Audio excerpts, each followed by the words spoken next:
Bien, mes chers collègues, j'ai décidé d'organiser ce matin une table ronde consacrée à un sujet qui devrait tous nous préoccuper, celui des défaillances d'entreprise. Au Salon des maires en novembre dernier, Michel Picon, président de l'UDP, qui malheureusement ne pouvait être présent ce matin, m'a alerté sur l'ampleur du phénomène pour les entreprises de moins de 10 salariés. J'ai alors sollicité l'AGS, dont le directeur général présent ce matin a bien voulu vérifier en un temps record les données de l'année pour confirmer que depuis le début 2024, on dénombrait à minima plus de 3200 suppressions de postes par semaine, dont 1219 dans les seules entreprises de moins de 10 salariés, pour lesquelles la garantie de salaire était activée.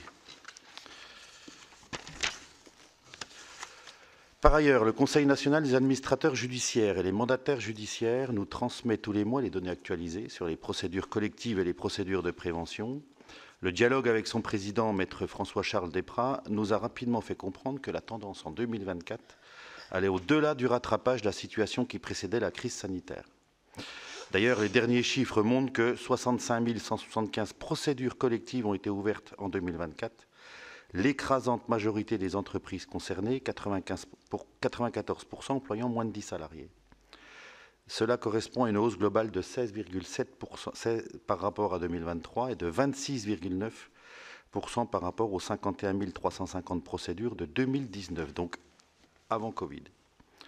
Le cabinet Altares a quant à lui indiqué que le seuil des 67 000 jugements a été franchi au terme de l'année 2024, avec des taux records chez les PME ETI, de la manufacture, plus 75%, le commerce de gros, plus 76%, et le transport, plus 59%. Face à ce phénomène que nous devrions tous considérer comme une alerte rouge, imposant une vigilance absolue, on a parfois le sentiment que certains n'ont pas pris conscience de l'impact économique et humain de ces défaillances. On a entendu des responsables politiques récemment commenter le projet de loi de finances pour 2025, comme si les entreprises n'avaient pas suffisamment contribué, comme si elles pouvaient encore faire des efforts. On a même entendu le ministre de l'économie estimer que les entreprises devaient accepter de voir leur rentabilité baisser. Mais quand va-t-on se réveiller et réaliser qu'à force de tirer sur la corde, nous allons au mieux provoquer des délocalisations de la chaîne des plus grandes entreprises et à défaut accentuer le phénomène des défaillances de nos plus petites entreprises? Je remercie nos intervenants d'avoir accepté notre invitation pour aborder ce matin le sujet. J'ai souhaité que nous puissions avoir dans un premier temps une approche chiffrée, factuelle, objective, comme pourrait le faire le patron de Michelin. Pour cela, nous entendrons Madame Émilie Kema, directrice des entreprises de la Banque de France, et Monsieur Frédéric Wisnowski, médiateur national du crédit. Vous pourrez nous donner... Là, vous avez dû faire une petite bride. Vous pourrez nous aider à dresser un constat chiffré et complet de la situation, en rappelant brièvement les procures auxquelles renvoie le terme de défaillance. Monsieur Antonin Blanquert, directeur général de l'Association pour la gestion du régime de garantie des créances des salariés, AGS. Monsieur Blanquert, vous pourrez rappeler brièvement ce qu'est l'AGS et quels sont les enjeux de ce régime dans un contexte de forte hausse de défaillance. Dans un deuxième temps, nous entendrons deux éminents représentants des entreprises. Monsieur Amir Reza Tofighi, président de la Confédération des petites et moyennes entreprises, dont je tiens ici à féliciter la récente élection. Monsieur Frédéric Coirier, coprésident du mouvement des entreprises de taille intermédiaire, le METI. Messieurs les présidents, vous pourrez nous donner des éléments sur les entreprises que vous représentez et partager avec nous votre analyse des causes et surtout des solutions envisagées rapidement pour éviter un effet domino plus grave. Mesdames et messieurs, je vous remercie d'être présents ce matin. Je vous propose de vous laisser la parole pour un propos liminaire de 8 minutes, maximum, mais bon, chacun. Nous débuterons ensuite un débat, c'est surtout pour qu'on laisse du temps au débat et aux échanges, pour rebondir sur vos analyses et témoignages. J'ai en tête que M. Reza Tofighi devra partir à 9h15 et que M. Dondero, qui l'accompagne, pourra intervenir ensuite au nom de la CPME. Je rappelle que cette table ronde est retransmise en direct sur le site internet du Sénat, puis en vidéo à la demande ensuite. Madame Kema, Je vous propose de débuter. Je crois que M. Winzowski répondra aux questions ensuite. Sinon, il vous faudra partager vos 8 minutes de temps de parole. J'ajoute que vous nous avez fait parvenir un document que mes collègues peuvent consulter dès maintenant sur Déméter. Ensuite, nous aurons M. Blanquert, M. Reza Tofigui et M. Coirier. Madame, je vous laisse la parole. Merci.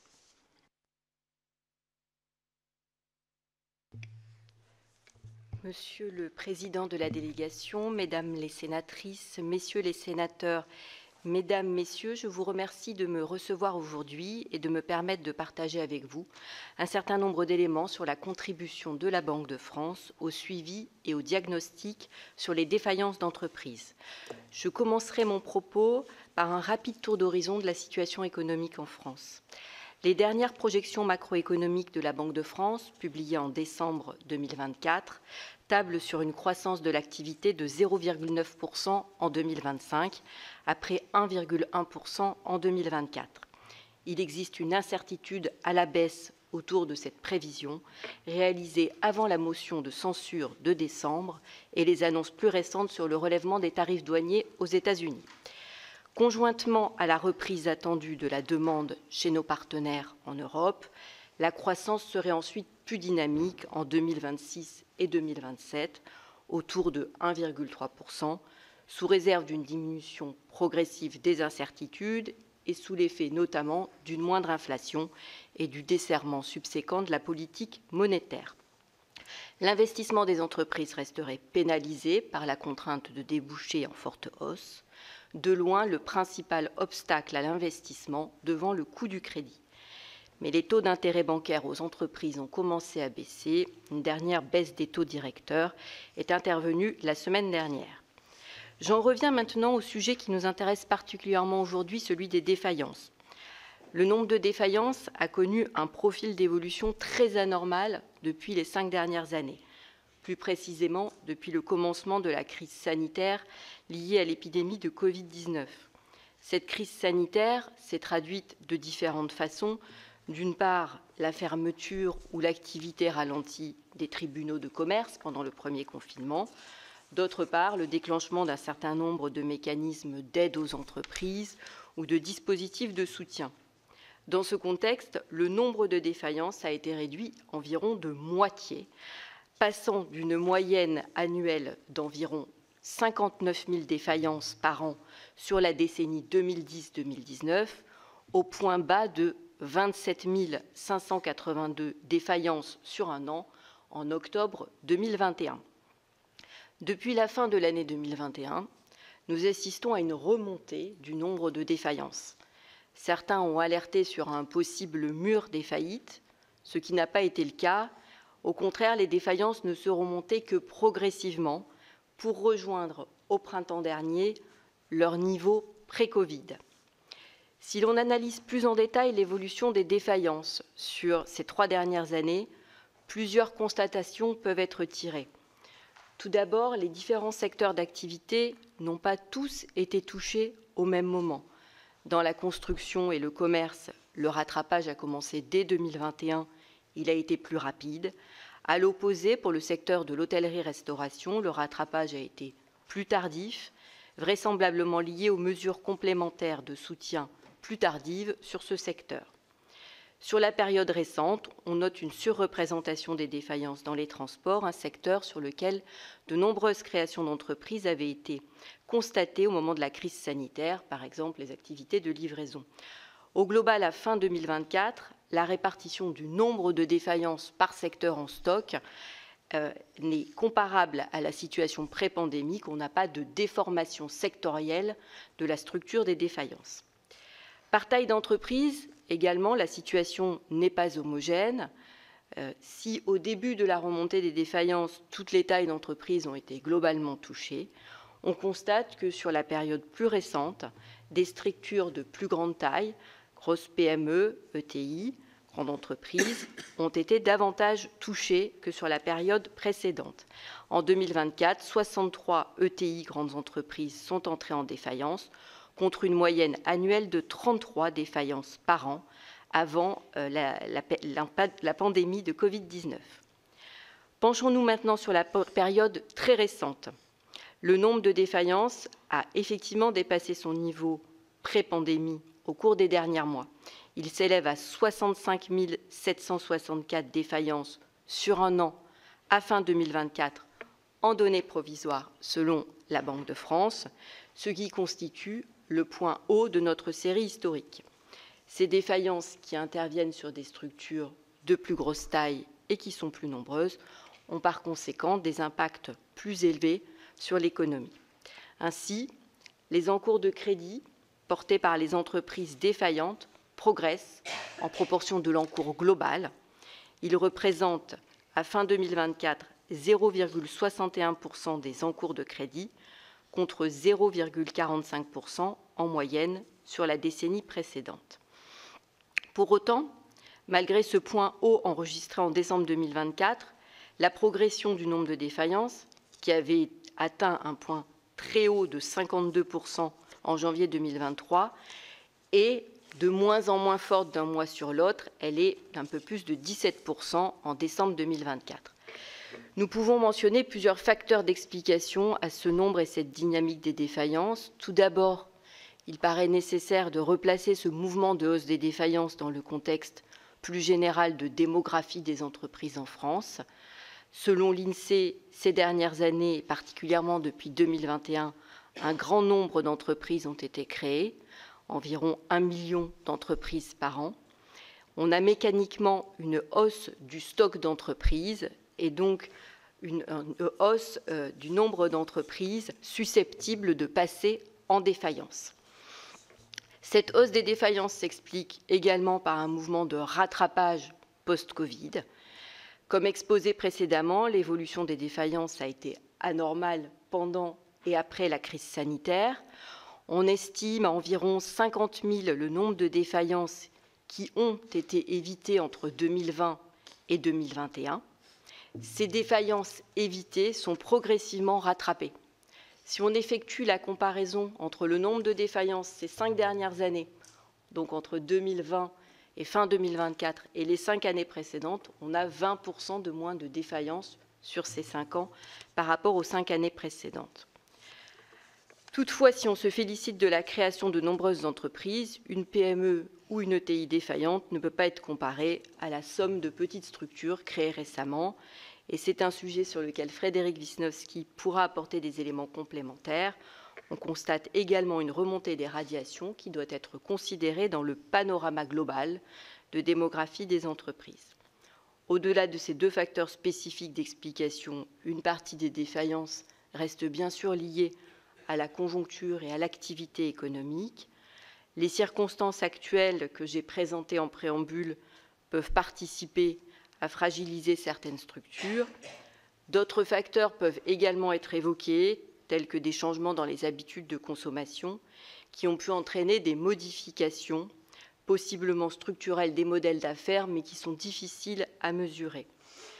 Dans ce contexte, alors que les données de défaillance ne sont qu'un indicateur parmi un certain nombre d'indicateurs économiques et ne décrivent pas à elles seules la santé de l'économie, il est légitime de s'interroger sur la résilience du tissu productif français dans son ensemble. À cet égard, plusieurs éléments sont de nature à rassurer sur la situation de nos entreprises et je pourrais y revenir dans le cadre des questions-réponses. Pour conclure, ce mouvement de remontée des défaillances attendues intervient dans une période d'incertitude élevée dont souffrent les chefs d'entreprise. C'est ce qui ressort de nos enquêtes de conjoncture. Ceci doit nous appeler collectivement à la plus grande vigilance vis-à-vis des entreprises. À cet égard, je rappelle que la Banque de France est très fortement mobilisée à travers différents dispositifs en direction des entreprises, l'éducation financière, la médiation du crédit, l'accompagnement des très petites et petites entreprises et les start-up. Je vous remercie pour votre attention et je suis à votre disposition pour les questions. Merci Madame la directrice. Monsieur Blanquert, donc directeur général de AGS. Merci, Monsieur le Président. Mesdames les sénatrices, Messieurs les sénateurs, Mesdames, Messieurs, merci de nous offrir l'occasion de parler un petit peu de ce sujet à l'aune de la vision qu'en a l'AGS. Je voudrais remercier par ailleurs la délégation aux entreprises pour l'attention et le soutien qu'elle porte au régime de garantie des salaires qui est un peu plus méconnu que la Banque de France et puis qui a une utilité évidente en période de conjoncture difficile. Alors, je vais essayer d'aller assez rapidement sur un support, mais comme vous m'y avez incité, je vais peut-être dire quelques mots pour commencer de l'AGS, donc l'Association de garantie des salaires, qui est un régime qui fête ses 51 ans cette année et qui effectivement a été créé au moment des premières grandes défaillances au milieu des années 70, notamment à l'occasion de l'affaire LIP. À l'époque, les pouvoirs publics avaient souhaité confier aux organisations patronales le soin de gérer par une cotisation patronale et par des mécaniques d'intervention, la possibilité de venir en soutien aux salariés lorsque les entreprises en défaillance se retrouvent dans l'incapacité de verser les salaires et sommes dues. Il est un point important à souligner qui est effectivement le plafond relativement élevé de la garantie AGS, puisqu'elle soutient les arriérés de salaire jusqu'à 94 200 € en 2025. C'est 2 fois un plafond annuel de sécurité sociale. Une difficulté supplémentaire, j'y reviendrai si on a le temps, c'est l'instabilité ou l'insécurité juridique qui a trait au périmètre de la garantie AGS qui est couvert, puisque le champ de couverture de la garantie est extrêmement large, relativement instable et donne lieu à des jurisprudences qui parfois interrogent sur la soutenabilité du système à moyen long terme. Un mot supplémentaire pour expliquer que la garantie et le régime de garantie des salaires a connu une évolution importante, puisque depuis le 1er janvier 2024, auparavant elle était gérée via l'UNEDIC, et donc depuis le 1er janvier 2024, les organisations patronales ont souhaité rapprocher la gouvernance du régime du cadre d'exercice des missions à travers la création d'une association qui préexisté sur le plan juridique, mais qui a récupéré l'ensemble des compétences et qui nous permet de renforcer notre efficacité, notre transparence et la fluidité de nos échanges avec les partenaires. Un mot également pour rappeler que l'AGS, c'est une association qui emploie 250 personnes, dont une partie sont évidemment au siège, mais également réparties sur l'ensemble du territoire. Donc vous avez sur cette carte la répartition des centres de gestion AGS sur le territoire et également le découpage territorial qui ne correspond pas tout à fait à celui des régions au sens administratif, mais qui nous permet d'essayer d'accompagner les entreprises en proximité et en lien avec l'ensemble des partenaires qui concourent au soutien des entreprises en difficulté. Le modèle AGS ou le système de garantie des salaires, il est financé principalement par une cotisation qui est fixée par le conseil d'administration. Cette cotisation est assise sur la masse salariale, mais c'est une cotisation patronale, ce qui explique le régime de gouvernance patronale qui avait été mis en place. Et le principe de base de ce régime, c'est celui d'être à l'équilibre. Évidemment, le conseil d'administration y est particulièrement sensible. C'est ce qui nous a conduit à prendre 2 décisions en 2024, de relever successivement le taux de cotisation qui était jusqu'au 31 décembre 2023 de 0,15% et qui est passé en 2 temps, au 1er janvier et au 1er juillet dernier, à 0,20 puis 0,25%. Le recouvrement de nos cotisations est opéré évidemment par l'URSSAF et les organismes habilités.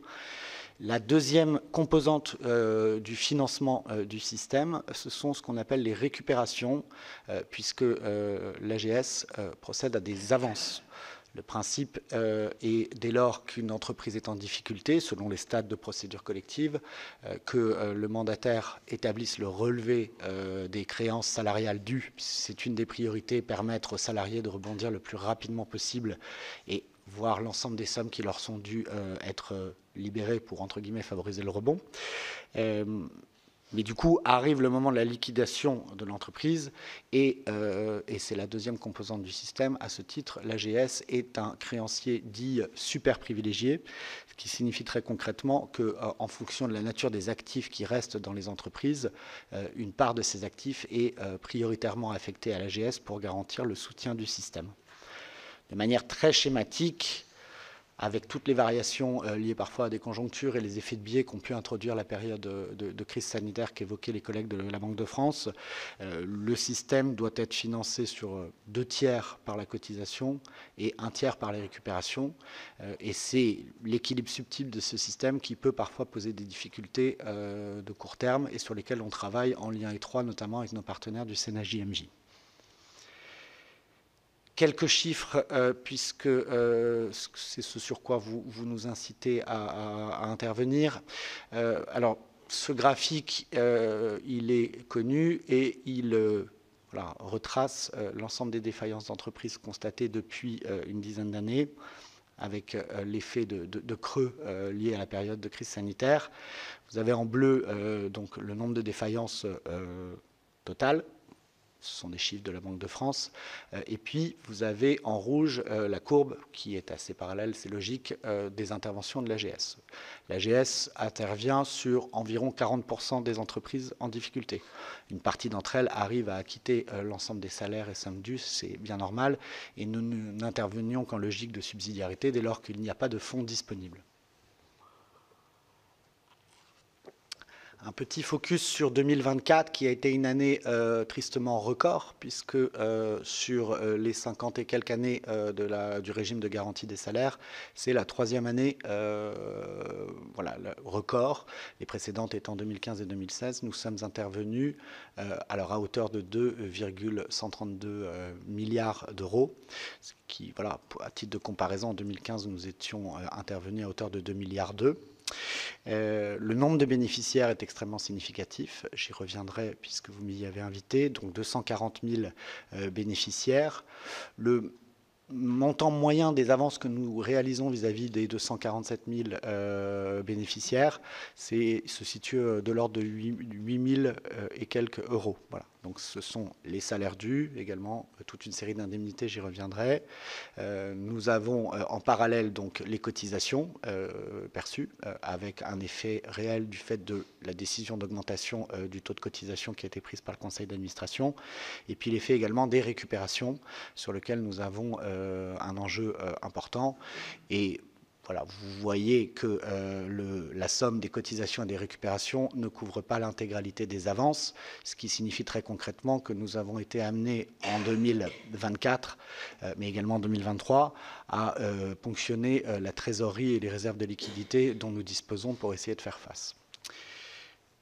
Un mot peut-être sur l'activité de contentieux prud'homal, puisque l'instabilité normative, l'insécurité juridique qui est une réalité par rapport au périmètre des dépenses couvertes nous coûte également en travers du contentieux qui représente une activité assez significative pour nous. Le tableau que vous évoquiez, Monsieur le Président, et qui détaille à la fois le nombre de bénéficiaires et le nombre de bénéficiaires au titre des indemnités de licenciement. Le chiffre de 3 000 licenciements par semaine constatés, avec une répartition selon les tailles d'entreprise. Effectivement, il est à noter que l'année 2024 a été marquée par 2 éléments. Un nombre significatif de défaillances et de licenciements dans des entreprises de moins de 10 salariés. Et également, petite spécificité par rapport à l'année 2023, c'est les entreprises de travail intermédiaire qui ont été largement percutées, moins peut-être les très grandes entreprises, là où en 2023, en revanche, on avait eu un nombre très important de très grandes entreprises, avec l'effet de masse naturelle de par le nombre de salariés. Alors on l'a réparti par semaine, mais évidemment c'est une moyenne, mais ça montre qu'effectivement nous avons de l'ordre de 160 000 personnes qui se sont retrouvées en situation de chômage suite aux défaillances. Ce chiffre est un minorant, vous le rappeliez, Monsieur le Président, puisqu'effectivement c'est une vision anglaise uniquement à l'aune de l'intervention du régime de garantie des salaires. Sur cette slide, vous avez la répartition par secteur d'activité de nos interventions.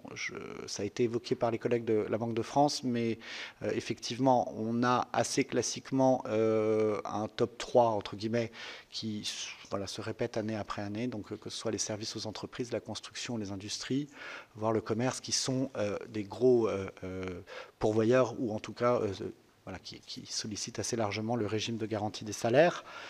Le petit visuel au milieu de la diapositive montre la part de nos interventions sur les natures de procédures collectives, puisqu'on intervient en sauvegarde de manière marginale, mais ce sont des procédures qui représentent des volumes relativement faibles, en redressement et en liquidation judiciaire. Et puis vous avez également, de manière différente, la description de nos affaires ouvertes par taille d'entreprise. Le point important étant de rappeler que 85% de nos interventions concernent des entreprises de petite taille. En nombre d'affaires, en volume financier, effectivement, ça peut différer, puisque parfois une très grosse entreprise entraîne mécaniquement, sous l'effet du nombre de salariés, une intervention plus significative. On vous a également mis une répartition du profil type des salariés bénéficiaires et des entreprises bénéficiaires. Le point important, je l'évoquais tout à l'heure, c'est qu'effectivement notre intervention permet en moyenne de verser 8 518 € par salarié bénéficiaire au titre des différentes créances qui leur sont dues. Et également sur les tailles d'entreprise, ça redit ce que je viens de vous évoquer sur notamment la prépondérance des tailles des petites entreprises de 1 à 10 et également des éléments sur l'âge de l'entreprise notamment. Je vais un peu vite sur ces points. Vous avez une répartition, je ne vais pas la commenter, sur le territoire, avec effectivement une augmentation globale assez significative, quelques baisses qui s'expliquent pour les territoires concernés principalement par la part des très grosses entreprises. Voilà, je prends l'exemple des Hauts-de-France où il y a eu en 2023 de très grosses affaires, de très grosses entreprises. Donc l'effet mécanique fait que c'est une baisse relative, mais qui peut être un peu en trompe-l'œil si on la prend comme telle. Un mot enfin sur la nature de nos interventions. Je vous le disais, l'instabilité qui est la nôtre en matière de périmètre de dépenses couvertes fait malgré tout qu'on intervient pour 28% de nos dépenses sur des arriérés de salaire. C'est la logique initiale de la création du régime de garantie des salaires. 21% pour des indemnités de licenciement. C'est ce qui nous permet d'avoir un rôle d'observateur de l'impact des défaillances d'entreprise sur le chômage, même s'il peut y avoir des effets de décalage. Et puis d'autres natures d'intervention, notamment je mets l'accent sur celui des dommages et intérêts qui, malgré les réformes qui ont été faites il y a quelques années, est un secteur ou un domaine sur lequel les dépenses sont un peu en hausse de manière significative et voilà, génère parfois un peu d'inéquité de traitement également selon les pratiques des CPH, selon les natures des avocats. C'est un sujet qui nous interpelle. Enfin, et je m'arrêterai là-dessus, sont peut-être un rappel des trois enjeux clés pour ce qui concerne le régime de garantie des salaires. Donc d'une part, le renforcement des relations de l'AGS avec l'ensemble des acteurs. C'est un travail que nous menons puisqu'effectivement, il existe une myriade d'acteurs qui interviennent en soutien des entreprises en difficulté. La Cour des comptes a récemment rappelé dans un rapport que ces acteurs avaient un enjeu fort de coordination. Nous essayons de prendre notre part en la matière. Le deuxième point, c'est effectivement un cadre législatif et réglementaire qui organise les procédures collectives et sur lequel on s'attache à formaliser des propositions vis-à-vis des pouvoirs publics et vis-à-vis de la chancellerie en particulier. Et puis un troisième point, je l'ai évoqué un peu au filigrane de notre intervention, c'est la question de la soutenabilité, de la lisibilité du régime, du fait de l'insécurité juridique qui encadre le versement de la garantie des salaires. De ce point de vue, il est à noter que les organisations patronales ont pris les décisions, parfois un peu douloureuses, sur les recettes, puisque l'AGS a une liberté totale, entre guillemets. Évidemment, elle est très attentive à la compétitivité des entreprises, mais sur la fixation de son taux de cotisation, elle travaille au renforcement de ses relations avec le CNAJ-MJ pour maximiser ses récupérations.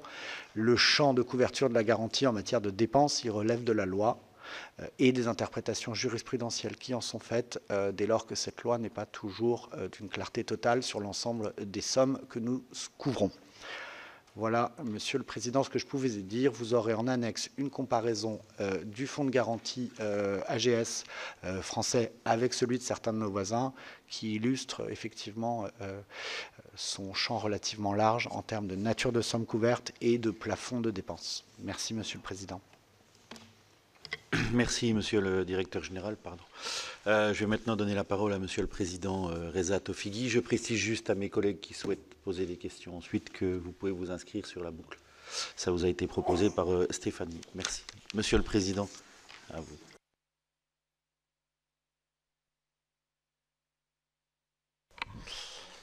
Merci, monsieur le président de la délégation. Merci pour les félicitations. Mesdames, messieurs les sénateurs, mesdames, messieurs, merci déjà d'avoir noté l'importance du sujet.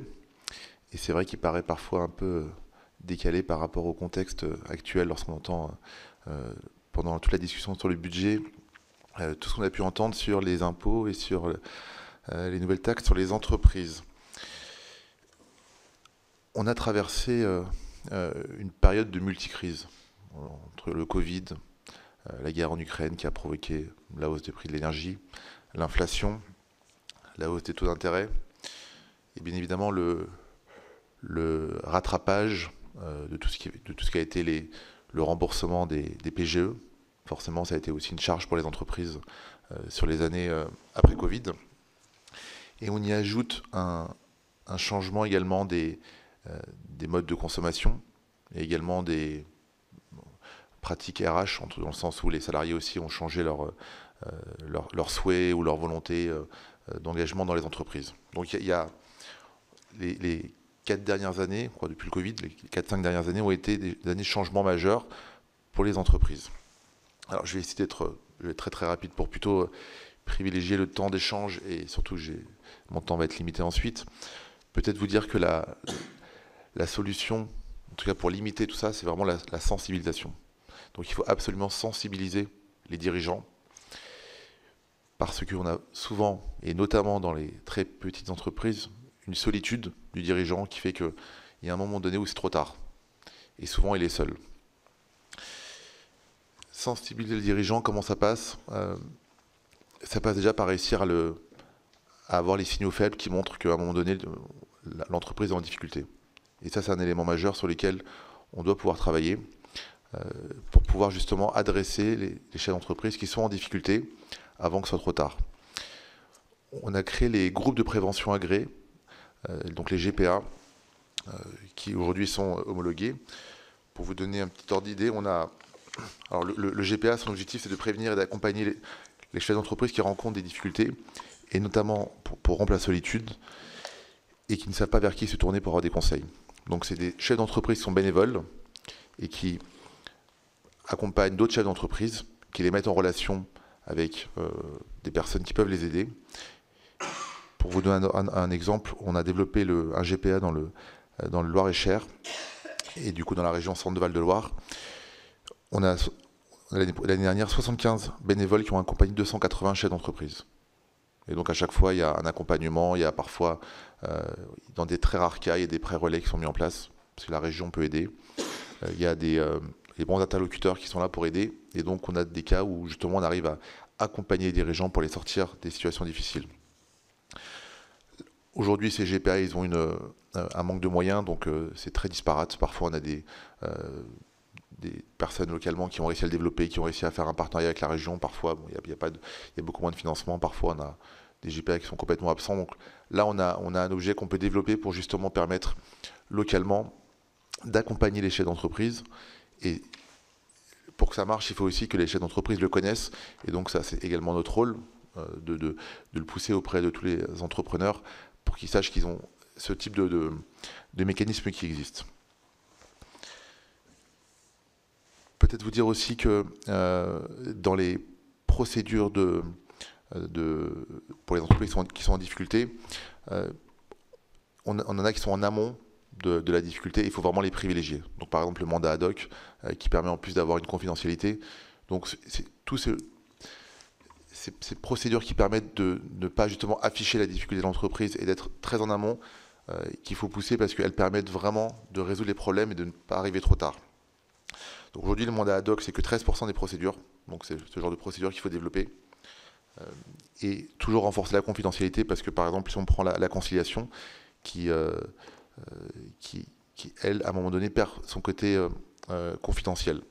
Après, on a également la procédure de sauvegarde, mais bon, voilà, on n'est plus dans des dans des procédures confidentielles, et donc on rentre dans des procédures où l'entreprise en fait est affichée comme en difficulté. Et bon, forcément, il y a une sorte de méfiance ensuite des fournisseurs et des clients, et donc on peut avoir une difficulté qui s'ajoute à d'autres. Je vais pas être beaucoup plus long parce que je préfère du coup privilégier une séance de questions-réponses, en tout cas pouvoir répondre à vos questions. Mais peut-être vous dire en effet que je pense que le moment est quand même compliqué pour les entreprises parce qu'on a, en plus de tout ce qu'on a dit par rapport aux difficultés, un contexte politique qui est compliqué pour nous. C'est-à-dire qu'on a l'impression que qu'on a, j'allais dire une classe politique, mais c'est un peu généralisé, et je ne veux pas généraliser, mais qu'on a une partie de la classe politique qui veut nous faire payer une sorte de dette qui serait de notre fait. Et quand j'entends les discours politiques qui disent que cette dette aujourd'hui, il faut que les entreprises payent encore plus, moi je suis toujours étonné dans un pays où le taux de prélèvement obligatoire est un des plus élevés au monde, où le coût du travail est un des plus élevés, et on a le sentiment que on est déjà fiscalement très très imposé. Donc on a besoin du soutien de vous, bien évidemment, mesdames, messieurs les sénateurs, mais du classe politique qui comprennent qu'aujourd'hui c'est un moment qui est compliqué pour les entreprises et qu'on a besoin vraiment d'être accompagnés et pas d'être taxés encore plus. Merci beaucoup. Merci, Monsieur le Président. Je vais vous rassurer un petit peu quant à l'état d'esprit qui règne ici en grande majorité. Moi, j'ai plutôt l'habitude de dire que vous n'avez pas de dette. Vous êtes le premier contributeur, puisqu'aujourd'hui, moi, je considère qu'en France, aucune politique n'est applicable sans les entreprises. Et si demain, on veut une véritable politique sociale, de santé, éducative, de sécurité, ça ne peut se faire qu'avec de l'argent public. Et comme il n'y a pas un seul centime d'argent public qui ne vienne de l'activité entrepreneuriale, quel que soit le niveau des entreprises. Moi je dis que quand on a un peu de logique, on ne scie pas la branche sur laquelle on est assis. Monsieur le Président Coirrier, je vous en prie. Merci Monsieur le Président, Mesdames et Messieurs les sénatrices et sénateurs. Juste pour vous rappeler peut-être en propos liminaire ce que nous sommes en termes d'entreprise, ça vous permettra de mieux comprendre les conséquences d'un certain nombre de mesures et éléments qui rejoignent d'ailleurs beaucoup celles de mon voisin dans le diagnostic. Bon, les ETI, c'est 6800 entreprises qui représentent à peu près 1400 milliards de chiffre d'affaires, 25% de l'emploi salarié, 50% de l'industrie française, à peu près 33% de l'innovation. Bon, donc c'est quand même des entreprises de temps long.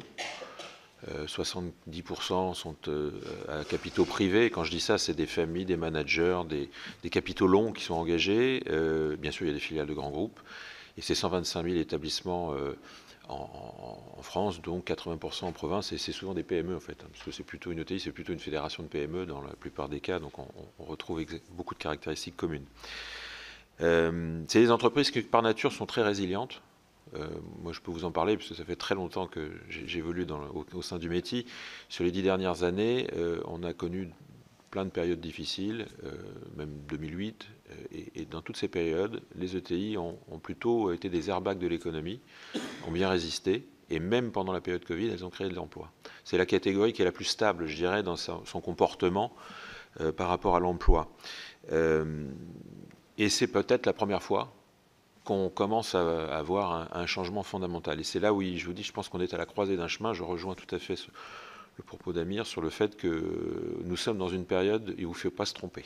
Je pense que si on rate le coche avec un environnement international, européen et mondial qui est complètement nouveau et qui isole encore l'Europe, et la France ne doit pas s'isoler au sein de l'Europe. C'est un peu le risque que nous voyons. Donc on est dans effectivement des entreprises qui sont particulièrement sensibles à l'écosystème français, puisque nous avons plutôt tendance à produire en France de façon préférentielle et exporter à l'étranger. Donc quand la France fait les mauvais choix, c'est le produire en France qui en subit directement les conséquences. Comme on a dit, on a traversé sur les 4-5 dernières années un nombre de crises incroyables, les gilets jaunes, finalement le Covid, les appros, l'énergie. nous sommes électrosensibles, pas électro-intensifs, mais électrosensibles. Ça a été extrêmement difficile pour beaucoup d'entreprises, qui sont d'ailleurs encore, pour certaines, dans des contrats signés fin 2022 avec le couteau sous la gorge, et avec des prix complètement décalés, sachant que même aujourd'hui, avec une énergie qui a baissé, l'Europe paye son énergie 4 à 5 fois plus cher que les États-Unis et 3 fois plus que l'Asie. Hein. Ça, il faut quand même le savoir, ça continue.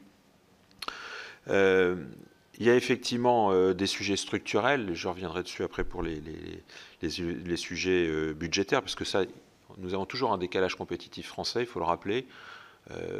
Effectivement, on a parlé d'aide, on a dit des cadeaux aux entreprises. Attendez, on pourrait dire ça si la France était dans entre guillemets, un paradis fiscal versus l'Europe ou le monde, mais nous avons toujours 2 fois plus d'impôts de production que la moyenne européenne, 5 fois plus que l'Allemagne. Le coût du travail qualifié est beaucoup plus cher en France. Et la complexité nous coûte beaucoup plus cher, puisque la France est quand même la championne de la surtransposition et de la création de la norme. Donc ne faisons pas croire que ce qui a été fait depuis 10 ans, et qui est courageux, nous le saluons, le fait de s'être attaqué dès 2014 au coût du travail via le CICE, donc c'est pas tout nouveau, d'avoir travaillé sur le dialogue social, d'avoir travaillé aussi sur les impôts de production, sur le coût du capital, puisque le coût du capital, c'est le temps long, c'est pas pour l'enrichissement personnel, c'est pour le temps long et garantir à nos entreprises des actionnariats stables.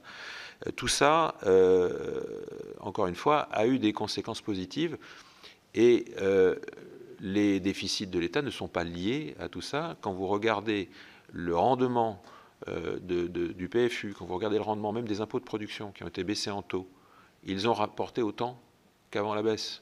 Ce qui veut dire qu'une politique fiscale bien dimensionnée, qui se réaligne progressivement sur la moyenne européenne, produit des résultats fiscaux d'un côté, sociaux, parce que quand on crée de l'emploi, on gagne 2 fois, on gagne des cotisations et on ne paye pas des gens pour les accompagner, je pense à mon voisin ici, et puis par ailleurs, on a des conséquences très positives pour la société. Regardez l'apprentissage, c'est fantastique d'avoir aujourd'hui 3 fois plus de jeunes dans l'emploi, dans le succès.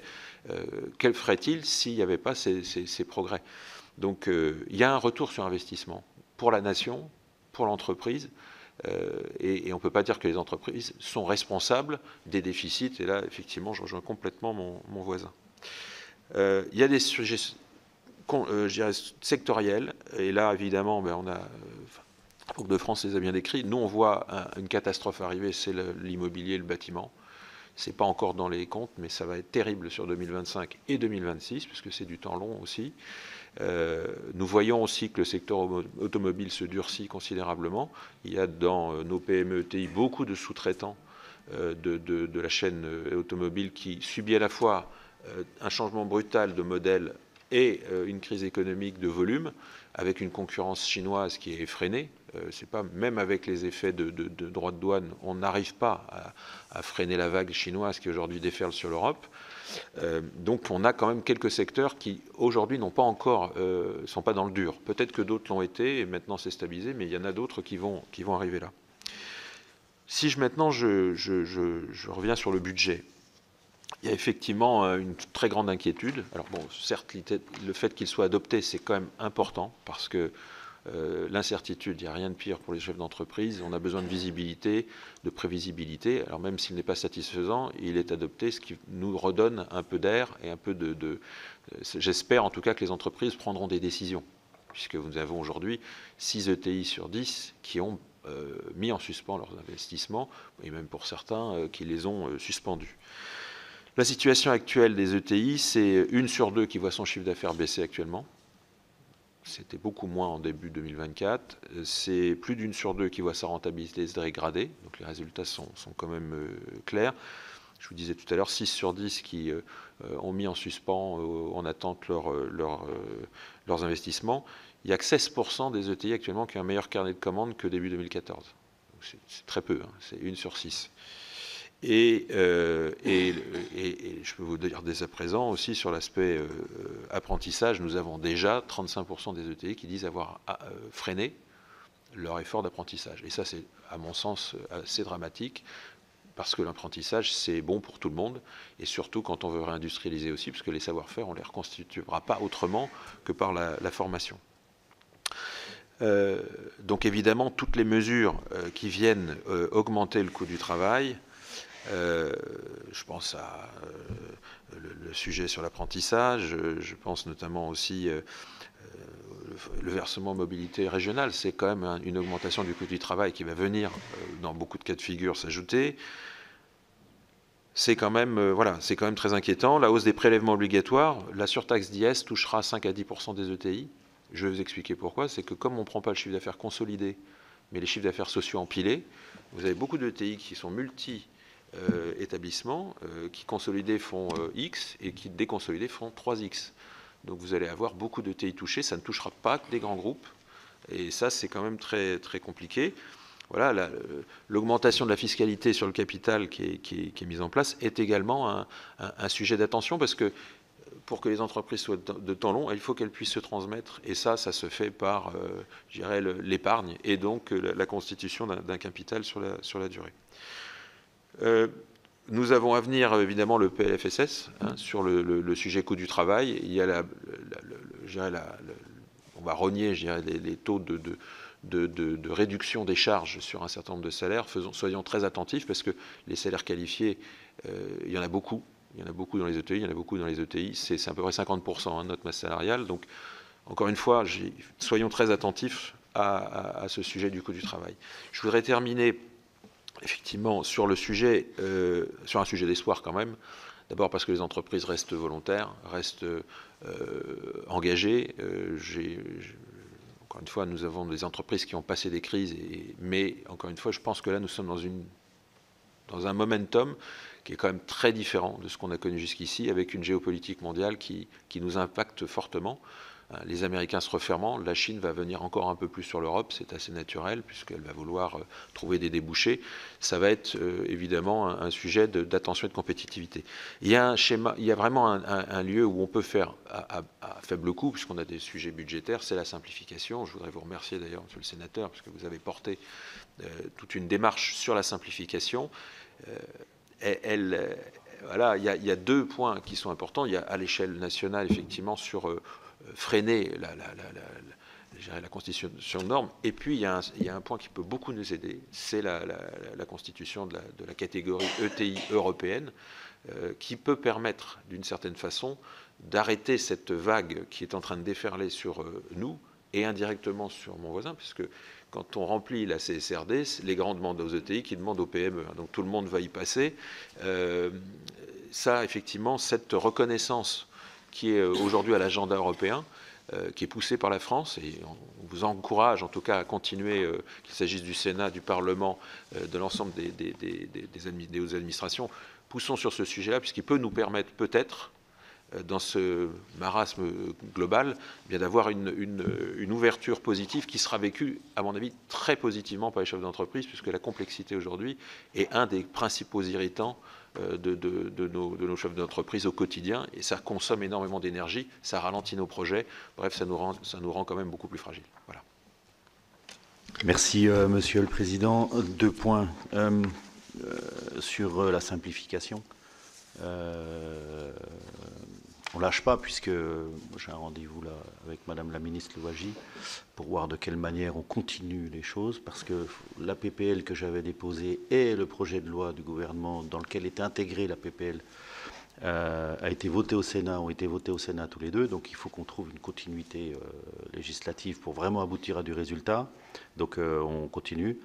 Et concernant la reconnaissance européenne des entreprises de taille intermédiaire, hier, j'étais à cette même place, invité par la Commission des Affaires européennes, le président Jean-François Rapin, où a été adoptée une proposition qu'on a faite avec le président Rapin de résolution européenne sur la reconnaissance des ETI, où là, la France sert de modèle, puisqu'on est un des seuls pays à reconnaître officiellement la strate ETI.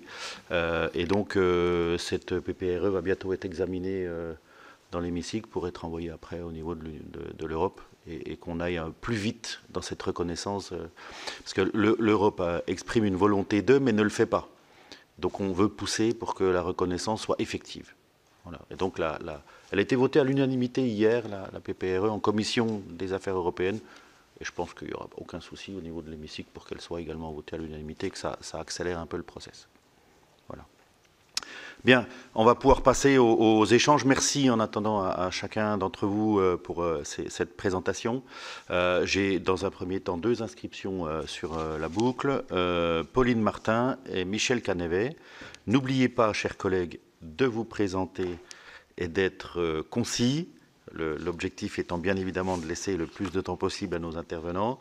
On va faire 2 questions par 2 questions. Donc on commence par Pauline Martin et Michel Canevet et se prépare pour l'instant pour après Gilbert Favreau. Merci.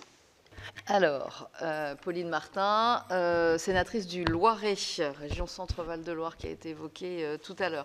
Alors, vous l'avez compris, nous avons un président qui est quand même un fervent défenseur de vos intérêts, et il nous le prouve tous les jours dans l'hémicycle et nous entraîne dans toute cette dynamique. Alors, moi, ce que je voudrais insister, on a eu un peu une liste à l'après-vert sur voilà, tous les points qui vous agacent et qui viennent entacher votre quotidien. On entend quand on parle aux entreprises, parce que nous sommes tous issus du terrain, un besoin de stabilité. Moi, j'aurais besoin de savoir, parce qu'on ne s'éparpille pas non plus, quelles sont les priorités en termes de stabilité pour les entreprises.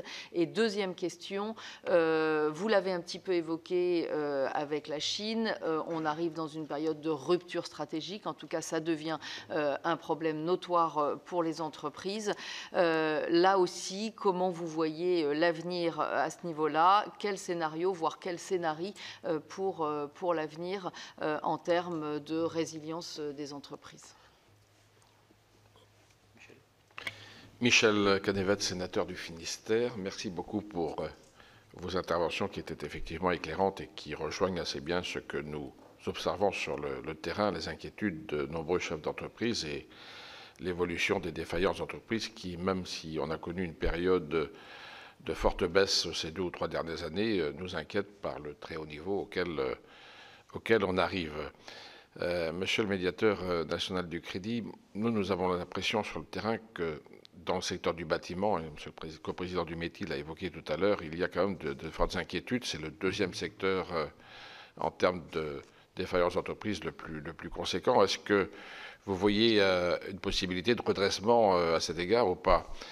Première question. Et puis deuxième question, on entend beaucoup parler des PGE, du remboursement des PGE. La plupart des PGE ont effectivement été remboursés, mais il semblerait qu'un certain nombre d'entreprises éprouvent des inquiétudes quant à leur capacité à rembourser le PGE.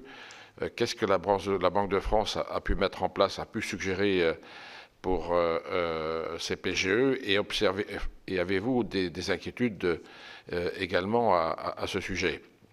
Monsieur le Président de la CPME, je voudrais moi aussi à mon tour vous féliciter pour votre élection à la tête de la centrale syndicale qui pour nous est un acteur de référence, et nous tenons effectivement et le Président de la délégation tient à établir le dialogue avec l'ensemble des représentants des entreprises, et nous y sommes particulièrement attachés. Vous avez évoqué les questions de compétitivité. Effectivement, on voit qu'il y a des augmentations de cotisations sociales. Cela a été évoqué pour ce qui concerne l'AGS afin d'assurer le retour au bon équilibre des finances de l'institution. Mais on observe aussi des besoins pour la dépendance, des besoins pour la mobilité. Enfin, tout cela se traduit par des hausses de cotisations sociales. Comment voyez-vous cette question de la compétitivité des entreprises? Parce que nous avons d'un côté des déficits à la fois des comptes publics, à la fois du budget de l'État, mais aussi de la sécurité sociale. Donc comment voyez-vous les choses? Est-ce que vous avez d'ores et déjà peut-être des propositions à nous formuler pour que les entreprises puissent retrouver de la compétitivité? Un certain nombre de choses ont déjà été évoquées. Ceci est important. Et puis, monsieur le coprésident du métier, vous avez aussi évoqué les inquiétudes vis-à-vis de la taxation du capital. Je n'ai pas très bien compris où étaient les inquiétudes, parce que pour autant, il y a eu effectivement la surtaxe qui nous préoccupe clairement au Sénat, parce que c'est une rupture dans la ligne fiscale qui a été établie, et on souhaite que ce soit une mesure one-shot et pas une mesure qui perdure dans le temps. Mais notre inquiétude compte tenu de l'état des comptes publics, c'est que la tentation soit forte de vouloir continuer. Or, il est nécessaire de retrouver cette stabilité fiscale. Mais sur la question de la taxation du capital, moi j'ai vu la taxe sur les rachats d'actions, mais qui concerne uniquement les entreprises qui veulent capitaliser, mais je n'ai pas vu de prélèvement supplémentaire opéré qui viendrait gêner les entreprises. Au contraire, nous, ici à la délégation d'entreprise, nous sommes particulièrement en veille sur tout ce qui a trait au pacte du trade, par exemple, qui est un outil important et essentiel que l'on a identifié pour la transmission des entreprises. Et puis, pour Monsieur le Directeur Général de l'AGS, peut-être sera-t-il intéressant, Monsieur le Président, qu'on puisse poursuivre l'échange ensuite, après cette réunion, pour voir quelles sont les évolutions législatives qui pourraient paraître utiles du point de vue de l'AGS pour sécuriser le fonctionnement, parce qu'effectivement, il est important que cet outil à la fois soit optimisé, parce que sinon ça va se traduire encore par des cotisations sociales supplémentaires et donc un surcoût du travail, en même temps qu'il faut la sécurité juridique par rapport à leurs interventions. Merci Michel. Je vais vous laisser répondre, mais je vais donner en premier la parole, parce que vous devez partir, si personne n'y voit d'inconvénient, au président de la CPME. Et puis ensuite, on reprendra l'ordre qu'on a eu tout à l'heure. Merci.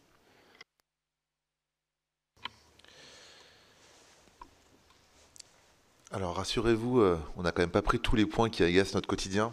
Il y en a bien plus, mais heureusement qu'on aime notre métier, on aime être entrepreneur, ça nous permet de passer les différents caps.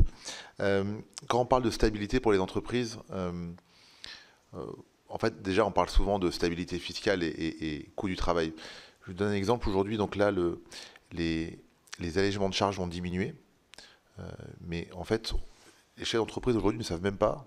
Alors, on sait à peu près l'atterrissage, mais on ne sait même pas ce qu'on va payer finalement sur 2025 en termes de coût du travail. Donc c'est compliqué lorsque on fait des budgets, notamment sur des métiers par exemple de main-d'œuvre, donc des métiers où la masse salariale est prépondérante dans le chiffre d'affaires.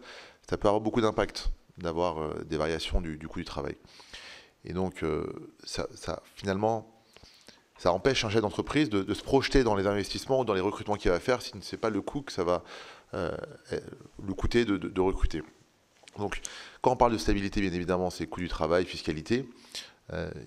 Et après, il y a tout le sujet simplification, mais je vais en parler juste après parce qu'il rentre aussi dans le cas de la compétitivité. Mais c'est d'abord sur ça, quoi, de dire qu'on a un cadre fiscal, social qui est stable.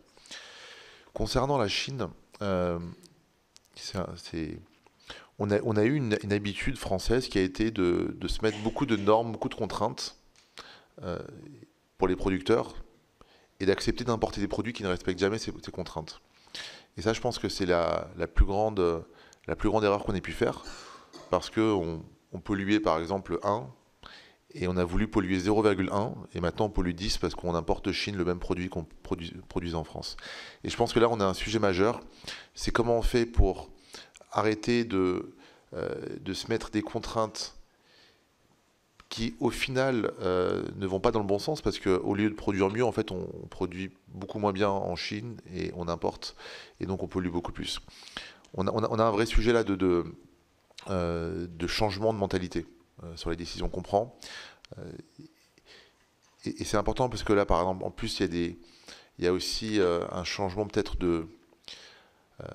il y a aussi un message à passer aux citoyens, parce que quand on a après des plateformes à bas coût comme Temu, Shein qui se développent, là on a en plus on va dire une dérive totale sur le fait que c'est des produits qui aujourd'hui ne seraient même pas autorisés en France si c'était des entreprises qui produisaient, et qui du coup sont importés à des coûts qui tuent le commerce de proximité, et en plus sur des conditions sanitaires.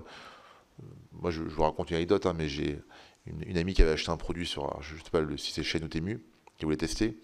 C'était des chaussons pour sa fille.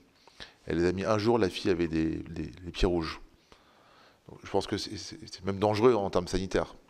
Il n'y a aucun contrôle. Et donc là, on est en train on a mis tellement de contraintes sur nos producteurs, et on a tellement fermé les yeux sur les produits qu'on importe ou les produits qui viennent d'autres pays. Je parle d'autres pays en dehors de l'Europe, qu'on a là un enjeu majeur. Et pour moi, il ne faut pas qu'on soit naïf. Et l'Europe, parce que c'est surtout un sujet d'Europe, l'Europe doit être beaucoup plus puissante. Et la France doit arrêter de contraindre ses producteurs au détriment des producteurs européens et internationaux, et au final, de juste délocaliser notre production. Sachant qu'on n'est jamais contre l'objectif affiché. C'est un peu tout à l'heure, on parlait du CSRD.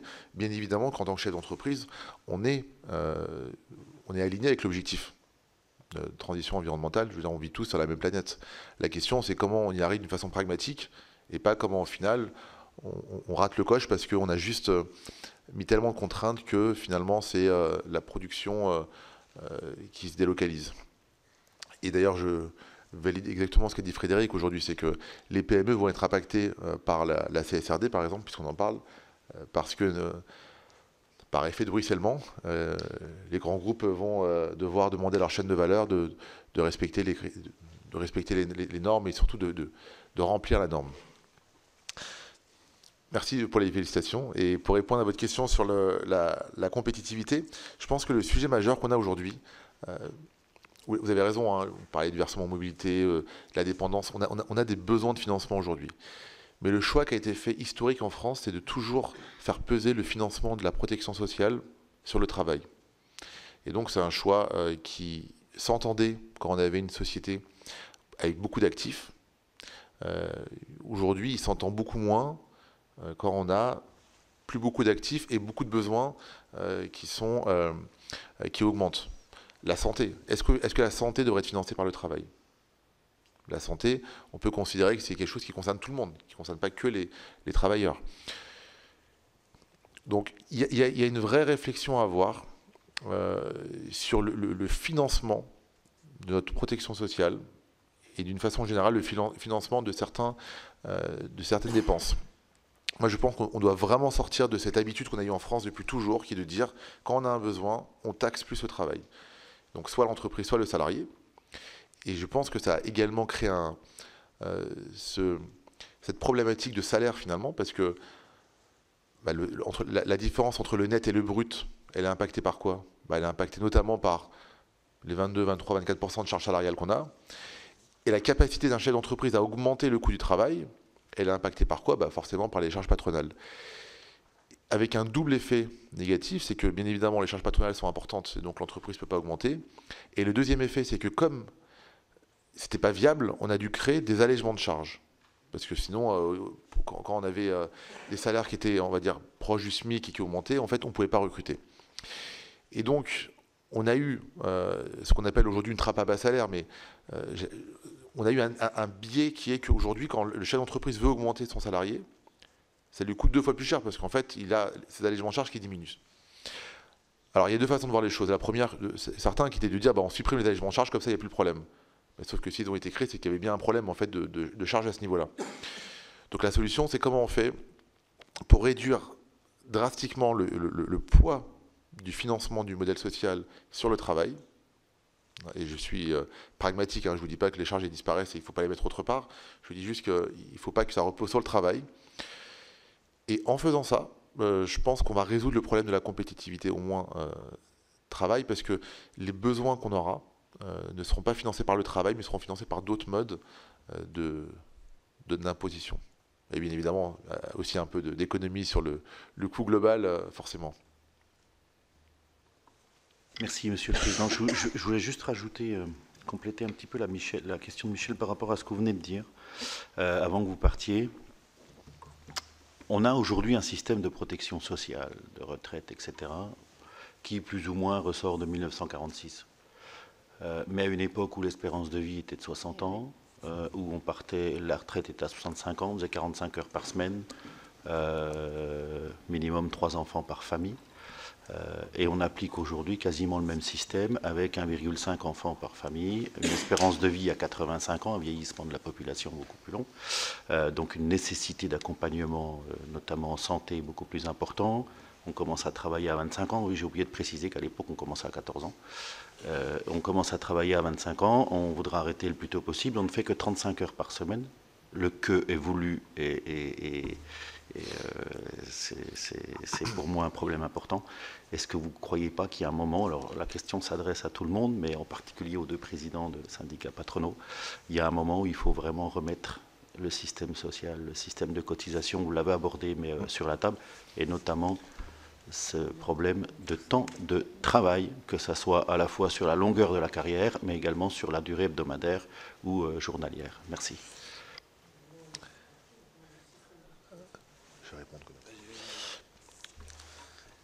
Alors, moi, je suis entièrement d'accord avec ce que j'ai entendu. Peut-être quand même, avant d'aller dans la réponse, vous dire que, et c'est important de le dire parce que souvent on peut être caricaturé, nous, on croit à notre modèle de protection sociale et on ne veut pas le remettre en question. Alors bien évidemment, on pense qu'il peut s'améliorer, qu'il doit être plus productif, qu'il y a beaucoup de dérives dans le modèle, mais on ne veut pas le remettre en question. Le modèle de protection sociale qui fait le cœur de la cohésion de la nation. Maintenant, en effet, ce qui marchait avec beaucoup plus d'enfants, beaucoup durée de travail plus longue, une espérance de vie plus faible, tout ça aujourd'hui ne fonctionne plus. Ce que je ne comprends pas aujourd'hui, ce que vous avez dit est très rationnel, mais en fait, j'ai l'impression que la rationalité ne fonctionne plus dans les débats politiques aujourd'hui. Et ça, c'est un vrai sujet aujourd'hui. Mais exactement. Je ne comprends pas pourquoi, lorsqu'on donne ces chiffres qui sont très rationnels, hein, et lorsqu'on parle de la démographie, par exemple, nous on est sur le sujet des retraites actuellement, vu qu'on a été conviés pour en reparler. Quand on donne ces chiffres qui sont très rationnels, on a l'impression que d'un coup ça devient un peu idéologique, dogmatique, et que du coup on n'arrive plus à parler de chiffres très rationnels. Et moi je pense qu'il y a un vrai combat à faire pour remettre de la rationalité dans le débat public. Et moi c'est ce que j'aimerais faire aujourd'hui, dans mon mandat, c'est de revenir sur des fondamentaux qui sont de dire, bah voilà, on a de la démographie, on a l'espérance de vie, on a la durée de travail, il n'y a pas de magie. Et ce qui pourrait marcher à la limite si on avait un pays complètement fermé, peut-être qu'on pouvait se permettre des choses, ne fonctionne pas dans un pays qui est ouvert dans une Europe et en plus dans un monde avec, Frédéric l'a bien dit, avec un contexte international qui, j'en ai pas parlé au début, mais qui est quand même très particulier entre ce qui se passe aux États-Unis et ce qui se passe en Chine depuis quelques années, mais depuis assez longtemps maintenant. On ne peut pas être les seuls qui pensent qu'on est protégé de tout. Par exemple, si on prend le sujet des retraites, je pense qu'une des solutions qu'on porte, c'est notamment qu'à travers de l'épargne populaire, donc je peux le dire ici parce qu'on essaie de ne pas employer le mot capitalisation qui fait peur, donc on parle d'épargne populaire, mais de dire que les salariés peuvent travailler des jours en plus, donc avoir des jours de congé en moins, mais que ces jours en plus qu'ils travaillent soient pour eux. C'est-à-dire que ça alimente leur épargne de retraite. Ce qui permet en gros de se dire, ok, je travaille des jours supplémentaires, mais je sais que c'est pour ma retraite à moi. Pourquoi ? Parce qu'il n'y a pas de solution en fait simple. En fait, il n'y a pas de solution autre que travailler plus, concrètement, et plus longtemps. Plus longtemps, travailler plus longtemps, travailler plus nombre d'heures dans la semaine, et donc financer plus notre modèle de retraite. Donc je vais dans votre sens, Monsieur le Président. Je suis très heureux d'entendre ce que vous dites. Donc bien évidemment que c'est des sujets qu'on porte. Il faut augmenter le temps du travail. J'allais dire le coût du travail. Bien évidemment que non. Il faut augmenter le temps travaillé. Il faut augmenter le temps travaillé pour augmenter les cotisations, pour augmenter le financement. Et donc une des propositions qu'on porte justement, c'est de dire pour les retraites, on veut que les salariés puissent travailler plus, mais pour eux, pour justement financer davantage leur retraite, mais individuellement. C'est-à-dire que les jours qu'ils travaillent en plus, c'est pas dans une caisse collective, c'est dans leur caisse à eux. Exactement. Voilà. Ouais, j'essaie d'éviter d'employer le mot parce que ça tend un peu nos partenaires syndicaux parfois, qui ne sont pas contre l'idée, je pense, mais le mot capitalisation peut être un petit peu sensible. Donc voilà, on essaye de travailler un peu la sémantique. Merci, Monsieur le Président. Je crois que Sylvie, tu voulais apporter une précision à Monsieur le Président avant qu'il s'en aille. Oui, tout à fait. Bonjour à tous. Sylvie Valente-Lehir, sénatrice de l'Oise. Je souhaitais justement revenir sur le point que vous aviez évoqué concernant la Chine et notamment les sociétés Chine et Temu. Il est important de savoir quand même que j'ai été nommé rapporteur sur l'impact environnemental de l'industrie textile. Donc c'est un sujet sur lequel je travaille. J'ai commencé l'année dernière à faire les auditions et nous avons bon espoir de pouvoir présenter ce projet à la deuxième quinzaine de mars. Voilà. Je pense qu'on est très attendu sur ce sujet et donc vous avez bien fait d'en parler et c'est pour cette raison que je tenais à vous apporter cette précision parce que je sais qu'en ce moment on en parle, ça a été adopté à l'Assemblée nationale. Donc aujourd'hui au Sénat nous sommes prêts à le faire, mais c'est vrai que pour des raisons que je ne m'explique pas vraiment, ça tarde un peu. Voilà. Mais sachez qu'on est prêts et très motivé. Parce qu'on a bien entendu, moi aussi, en étant dans cette délégation où on est vraiment aux côtés de nos entreprises, je peux vous assurer que dans le cadre de cette PPL, j'ai vraiment rencontré énormément d'entreprises qui sont vraiment dans l'attente et très inquiètes. Voilà. Merci Sylvie. Pardon. Peut-être juste une petite précision. Je ne sais pas si tout le monde le sait ou pas, mais aujourd'hui, 20% des colis de la Poste, c'est Temu et Shein. Donc, ouais, c'est la Poste qui le dit. Donc, juste pour montrer l'ampleur du phénomène. Et je vous rejoins totalement que si on rajoute tous les transports et toute l'industrie qui produit du carbone pour ces choses qu'on importe, je crois que les statistiques montrent qu'on double notre production de carbone au niveau français.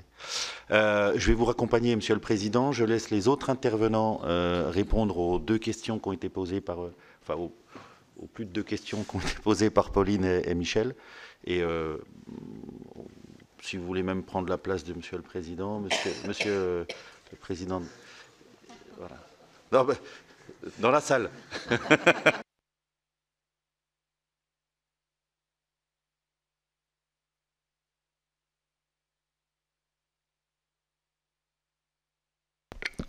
Merci. Oui, peut-être pour répondre de manière un peu large, d'ailleurs, à la question de Madame la sénatrice sur la stabilité et la résilience, je voudrais mentionner deux points. D'abord, bon, on évoque bien évidemment, et c'est important, les défaillances, c'est important pour les chefs d'entreprises concernées, leurs salariés et l'économie. Il faut quand même regarder aussi le tableau global. Dans le tableau global, il y a quelque chose dont on ne parle jamais, malheureusement. Émilie Kemal l'a juste mentionné, ce sont les arrêts d'activité. Vous avez 65 000 défaillances, mais vous avez 2,5 fois plus d'entreprises qui cessent leur activité. Avec une évolution significative post-Covid, puisque vous aviez à peu près 120 000 arrêts d'activité volontaires en 2019-2020, on en a plus 30 000 en 2021, et à nouveau plus 30 000 en 2022. Donc en fait, dans l'analyse des défaillances, il y a un certain nombre d'entreprises qui ne sont pas allées jusqu'à la défaillance, mais qui ont volontairement cessé leur activité. Ça, c'est le côté, je dirais, négatif qu'il faut rajouter à la situation des défaillances. Après, il faut mentionner, ça a été dit, les créations d'entreprises, il faut aussi mentionner les créations d'emplois. Alors, ça a ralenti en 2024, on est sur un rythme de plus 50... L'emploi salarié privé, je précise, plus 50 000 sur un an à fin du dernier trimestre 2024. On a néanmoins, depuis fin 2019, une création de 1,2 million d'emplois salariés privés. Donc effectivement, il y a des disparitions d'emplois liées aux défaillances, mais il y a à côté de la création qui tient au dynamisme des entreprises. Sur la résilience, je voudrais vous rappeler, je l'avais évoqué devant cette délégation lorsque j'étais venu parler du financement de l'entreprise de demain, un certain nombre d'éléments structurels qui me paraissent essentiels. D'abord, la faible part des TPE-PME dans la valeur ajoutée, comparativement aux autres pays européens. Monsieur le Président est parti, mais un des éléments, ce sont les seuils. On parle de loi de simplification, il y a peut-être une réflexion à avoir sur les seuils qui sont des freins, finalement, à la capacité des entreprises de croître. Bon, il y a toute la problématique qui est bien connue, je n'insisterai pas, la faible part de l'industrie, la part importante des services, comparativement à la moyenne européenne et en complet décalage avec les autres pays européens. Vous avez une rentabilité plus faible de nos entreprises, hein, si on regarde le BE, soit au niveau comparativement à l'Europe ou aux grands pays européens, et le poids des impôts qui effectivement, on est à 5% de la valeur ajoutée, là où l'Allemagne est à 1, l'Italie est à 3, l'Espagne à 2 et la zone euro à 3. Et dernier point, on a, je dirais, à peu près 20% des très petites entreprises qui ont des capitaux propres négatifs et 10% des PME. Donc on a effectivement un tissu d'entreprises qui rencontre des problèmes structurels et qui nécessitent des politiques structurelles. Pour répondre ensuite plus précisément aux deux questions qu'a soulevées monsieur le sénateur Canevet, sur le bâtiment. Alors, le bâtiment, il est confronté, c'est le secteur qui a effectivement confronté à tous les problèmes que nos entreprises ont rencontrés. Le ralentissement de l'activité économique, beaucoup plus fort dans ce secteur. On parle de 0,9% de croissance. En fait, dans ce secteur où il y a beaucoup de très petites entreprises, le chiffre d'affaires a baissé en valeur, donc encore plus en volume, bien évidemment. Il a été confronté à la hausse des coûts d'approvisionnement, il est confronté aux problèmes de recrutement, même qui ont tendance à s'améliorer, les coûts d'approvisionnement aussi. Il me semble aussi un certain nombre de problématiques dans l'octroi de permis de construire, et puis il y avait le niveau des taux d'intérêt qui freinait. Qui sont maintenant à la baisse. Donc c'est probable effectivement que, c'est ce que dit la Fédération du bâtiment, que l'année 2025 sera, je dirais, sensible, difficile pour le secteur de la construction, même si, comme l'a rappelé Émilie Kema, la part du secteur dans les procédures n'est pas, je dirais, est comparable à ce qu'on avait post-Covid. Mais c'est vrai qu'il y a une dynamique, je dirais, qui pèse sur les prêts garantis par l'État, qui sont donc des prêts avant d'être garantis par l'État. Donc 145 milliards, il y a plus de 70% même qui ont été remboursés. Ils sont tous en cours de remboursement, puisqu'il y a un paiement échelonné. Donc ils se remboursent. Je rappelle quand même que 40 milliards qui restent à rembourser par rapport à 1300 milliards de crédits bancaires. Donc quand on appelle l'attention sur la capacité des entreprises à rembourser 40 milliards, il ne faut pas oublier qu'il y a aussi 1300 milliards à côté, sans parler des 600 ou 700 milliards de financement de marché, mais enfin qui concernent les ETI et les grandes entreprises. Donc ils se remboursent. C'est vrai par contre, je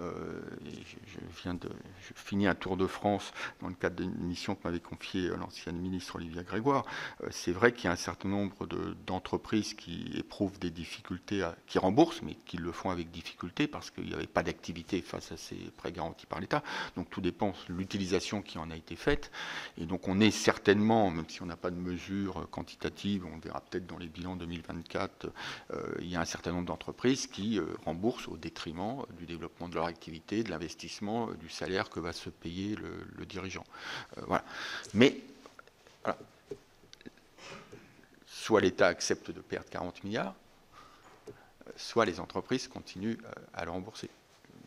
On pense à la Banque de France qu'il est légitime, s'agissant d'un prêt, que les entreprises continuent à le rembourser. On est sur d'ailleurs des taux de défaillance qui sont légèrement supérieurs. Enfin, le taux de défaillance d'un crédit à PME dans les banques françaises, c'est 4,4%. Donc, dès qu'une banque fait un crédit, statistiquement, elle perdra 4,4%. Bon, voilà. Donc on est dans des ordres de grandeur comparables de ce que, au final, l'État et les banques, pour la partie non garantie,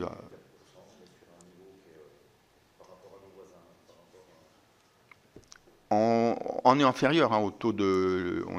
par rapport aux autres pays européens, là, oui, on est à des niveaux inférieurs. En taux historiquement sur l'ensemble des composantes d'ailleurs de financement, pas simplement les entreprises. Bah, c'est un prêt. Après, il est garanti par l'État. Oui.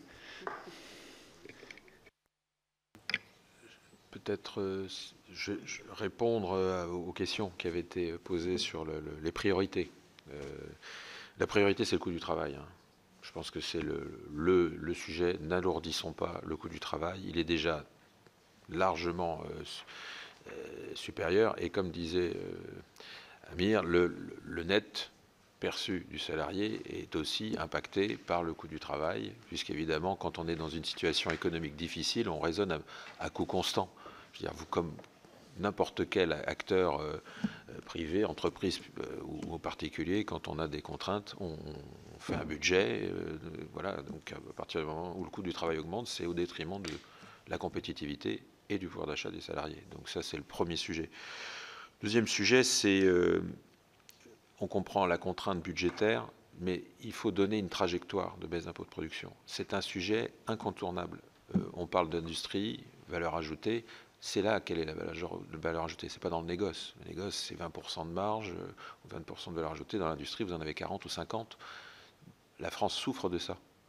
Elle s'est désindustrialisée, c'est ce qui explique ses fragilités, c'est ce qui explique sa déstructuration territoriale, c'est ce qui explique, voilà, et ça se voit aussi dans le nombre de d'ETI, puisque nous sommes très industriels par nature. On devrait en avoir 2 fois plus en France des ETI. Il y en a 20 000 en Allemagne, 6 800 en France.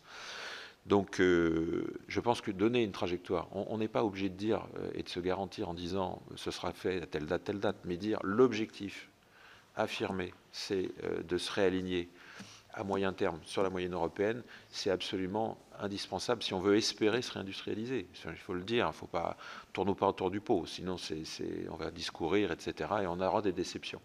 C'est le passage obligé. Le sujet de la fiscalité du capital, effectivement, c'est très lié à la transmission. Je rejoins ce que vous disiez tout à l'heure. La vigilance que nous avons, c'est que le pacte du travail est régulièrement mis sur la table. On essaie de le réviser, parfois pour des cas particuliers. C'est un outil indispensable pour, justement, que nos entreprises grandissent. Une ETI, c'est plurigénérationnel. Moi, mon entreprise est à la 3e génération. Elle ne se sera pas faite sans transmission. Ou alors, elle aura été vendue à un étranger. Et je sais que mon usine aura été fermée dans les 5 ans qui suivent. Je suis un peu direct dans le propos, mais c'est bien ce qui se passe. Il est plus facile de fermer autre part que chez soi, donc malheureusement. Et qui achète les entreprises françaises? Ceux qui veulent rentrer sur le marché français. Donc soyons aussi directs. Voilà, donc ça, si on ne peut pas... et la politique de la transmission est un sujet qu'il faudra aussi mettre sur la table de façon pragmatique et sans passion, parce que ce n'est pas un sujet de rente ou autre. Le capital, il est dans l'entreprise. C'est lui qui finance les machines, les emplois, l'innovation, etc. Donc si on veut à un moment donné que nos entreprises grandissent et se développent, comme n'importe quel pays européen, sachant que le coût de la transmission est plus élevé en France qu'ailleurs, eh bien il faut le regarder de façon pragmatique et non pas dogmatique. Sur la Chine, il y a un simple sujet, c'est la réciprocité. Fiscale, technique, etc. Je pense que si nous, on fait bien notre boulot, qu'on est compétitif, on pourra être compétitif. Mais là, aujourd'hui, à la fois les règles, la fiscalité... Enfin, le président de Michelin a été extrêmement clair là-dessus sur les coûts liés à la compétitivité, liés à la complexité, etc. On a des écarts abyssaux et nos marchés sont ouverts.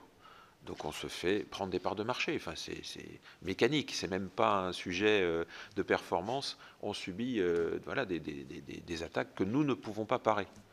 Quand un constructeur automobile, malgré les barrières douanières, est capable de vendre encore 25 à 30% moins cher qu'un constructeur français, interrogeons-nous. Nous ne sommes pas moins performants, moins intelligents. C'est que simplement, il y a des différentiels de concurrence qui sont considérables. Sur le bâtiment, c'est surtout le neuf qui est dans une situation catastrophique.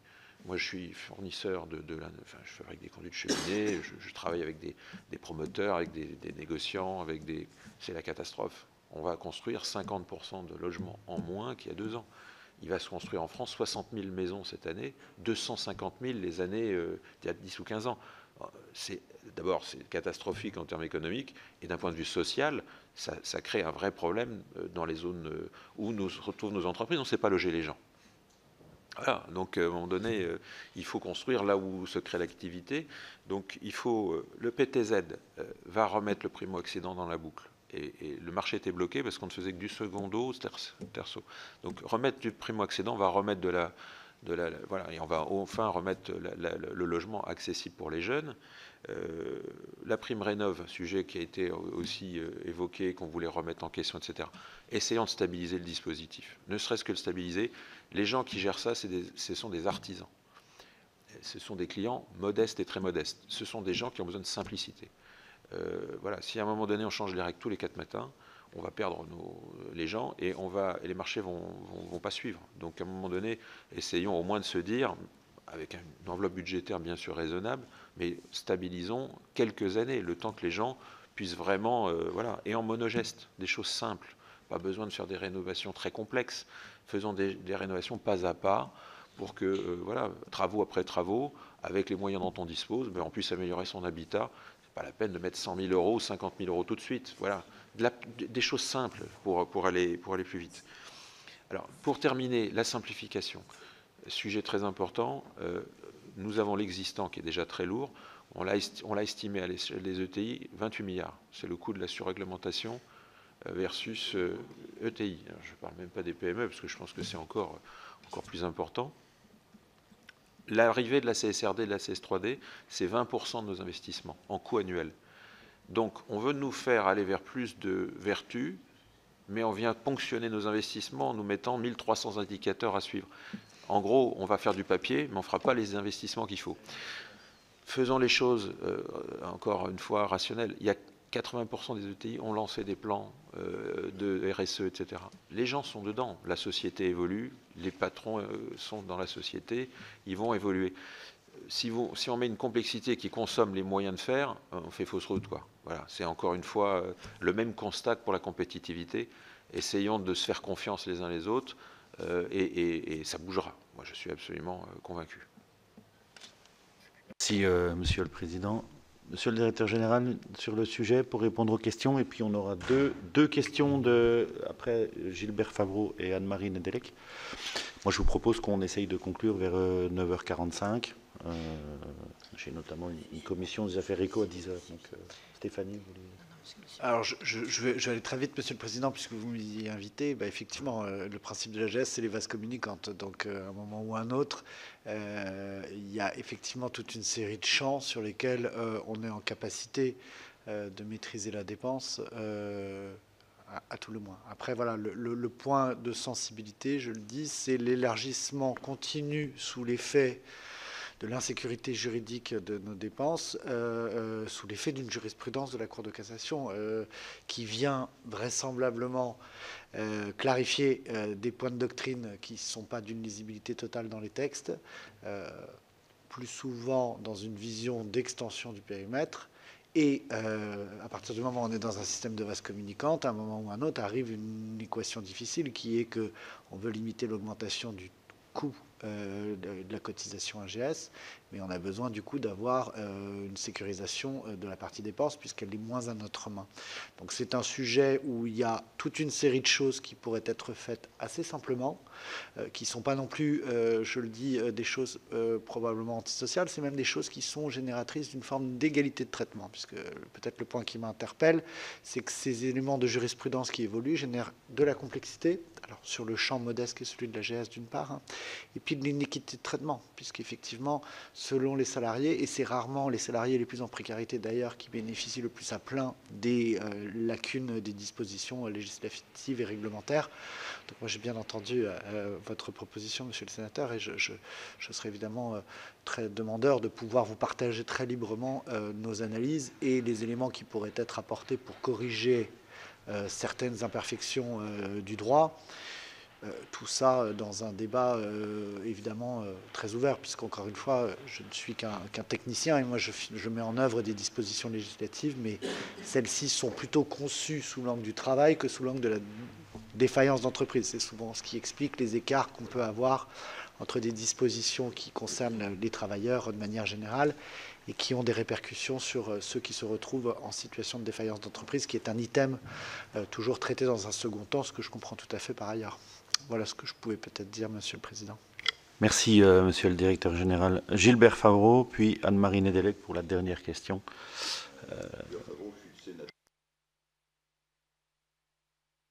Que j'aurais aimé évoquer avec le président de la CPME, puisque son prédécesseur a une entreprise dans ce département. Et nous en sommes très fiers et je pense qu'il a fait un beau travail durant son parcours.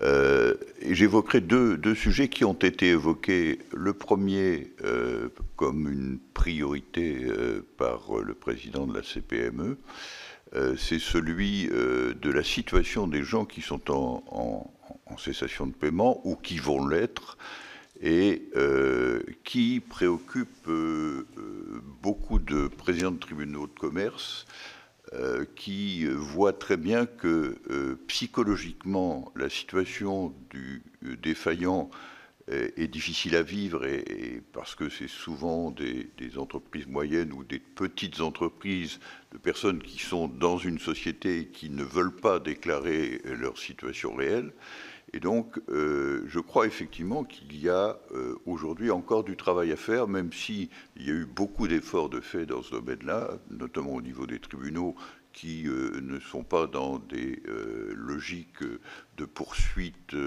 à tout crin, mais qui voudraient bien souvent trouver des situations de conciliation ou des situations d'aménagement de la dette quand il est encore suffisamment tôt pour le faire. Et malheureusement, c'est rarement le cas. Donc c'est un sujet qui me paraît, et j'ai vu que le président était très fixé sur ce point, qui me paraît important. Le deuxième, c'est le problème des retraites. Alors là, c'est un problème de traitement du système de retraite. Je me contenterai, moi je suis avocat de profession, à la retraite depuis pas mal de temps déjà, mais je veux dire que j'ai un système de retraite, moi, où on avait une mixité dans les cotisations, système de cotisation obligatoire et système de capitalisation. Et ça réglerait tellement de problèmes. Et on n'arrive pas à faire passer ça en France ou à le généraliser. Ça me paraîtrait tout à fait normal. Voilà les deux questions que je voulais évoquer qui me paraissent aller sur le sujet des défaillances d'entreprise qui était le thème de notre journée d'aujourd'hui. Merci Gilbert. Anne-Marie Nedelec.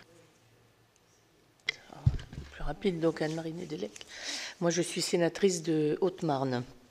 Donc un département certes très rural, mais qui est quand même fortement industriel. C'est pas du tout un paradoxe. Alors, on a beaucoup parlé de l'importance à la fois de stabilité, mais aussi de réalisme, et notamment les décisions qui sont prises comme ça, un petit peu à l'emporte-pièce pour demain.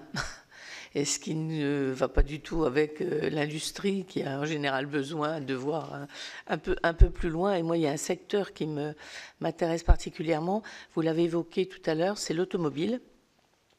Et je voudrais savoir si vous êtes capable aujourd'hui de mesurer, tant que faire se peut, l'impact justement qu'auront ces décisions brutales qui ont été prises par l'Europe. On arrête les moteurs thermiques très rapidement, sans se préoccuper de l'importance et du temps qu'il faut à une entreprise pour se réorganiser et se réorienter complètement. Donc je pense aussi bien sûr à toute la foule des sous-traitants qui vont être impactés. Donc c'est à la fois une perte de savoir-faire, puisque les autres pays, eux, vont continuer à produire des moteurs thermiques. Et puis, bon, on voit bien, ça a été longuement évoqué, j'y reviens pas, hein, la concurrence notamment avec la Chine, aujourd'hui, on n'est pas capable. Donc, est-ce qu'on peut vraiment mesurer dès aujourd'hui un peu les retombées, l'impact terrible que ça va avoir pour nous? Et puis, une deuxième petite question, puisqu'on va bientôt, on a déjà même attaqué la mission sur le Made in France. Enfin, moi, je préfère dire fabriqué en France, puisque on a quand même encore une langue et on y tient. Et donc justement, compte tenu de toutes les contraintes qu'on a évoquées ce matin, plus un sujet qu'on n'a pas trop évoqué, mais que vous connaissez bien aussi, ou qu'on a évoqué indirectement, c'est le problème du foncier, à la fois foncier pour des entreprises et pour le logement, puisque qui dit entreprise dit normalement salarié, qu'il faut loger. Donc voilà, est-ce que ça fait partie vraiment... Bon, c'est quand même assez contradictoire avec l'ambition affichée de réindustrialiser. Si on veut réindustrialiser sans avoir de terrain pour construire, ça va quand même être encore plus compliqué. Voilà, donc c'est les deux sujets... sur lequel, mais qui ont été évoqués déjà, mais quand on passe en dernier, forcément, il y a moins de surprises. Merci Anne-Marie. Sentez-vous libre, peut-être commencer comme on l'a fait au départ par Banque de France, et puis on déclinera. Au niveau temps, ça convient à tout le monde, hein? Voilà. Merci. Monsieur Wisniewski. Donc, en réponse à la question, la remarque, plus une question d'ailleurs du sénateur Faro, sur les entreprises en cessation de paiement, je suis tout à fait d'accord avec ce qu'a dit le président de la CPME. Les procédures préventives, il y en avait 6 000 avant Covid, on n'est qu'à 8 700 en 2024. Donc elles ont augmenté, mais ça reste très largement insuffisant. Alors que dans 70% des cas, la procédure préventive, donc mandat ad hoc, conciliation, elle débouche sur un accord. Alors ça ne veut pas dire que l'entreprise sera pérenne. Là, il n'y a pas de mesure. Mais par contre, dans les procédures collectives, dans 70% des cas, c'est la liquidation. Alors à partir de là, qu'est-ce qu'il faut faire? Comme je l'ai indiqué, j'achève une mission que m'avait confiée Olivier Grégoire. On va faire plusieurs propositions. Mais pour moi, il y a une proposition clé qui est la manière, indépendamment de la partie coordination, il y a beaucoup d'acteurs, il y en a probablement trop, qui ne se parlent pas suffisamment. J'ai fait 25 réunions, les gens se découvrent dans les départements, c'est quand même pas normal. Bon. Mais le point principal pour moi, c'est la difficulté que l'on a dans un tissu de très petites entreprises. Le chef d'entreprise, il fait son activité, il n'a pas le temps d'aller sur des sites internet qui sont très bien faits, qui lui expliquent tout ce qui est disponible. Il n'a pas le temps d'aller voir les GPA, les centres d'information et de prévention, les chambres de commerce, les chambres des métiers, la Banque de France. Voilà. Donc on a une difficulté. Donc il y a un axe pour moi qui est essentiel, c'est d'inverser la logique. C'est-à-dire d'être dans la logique qu'a aujourd'hui le président du tribunal de commerce quand il va convoquer un chef d'entreprise.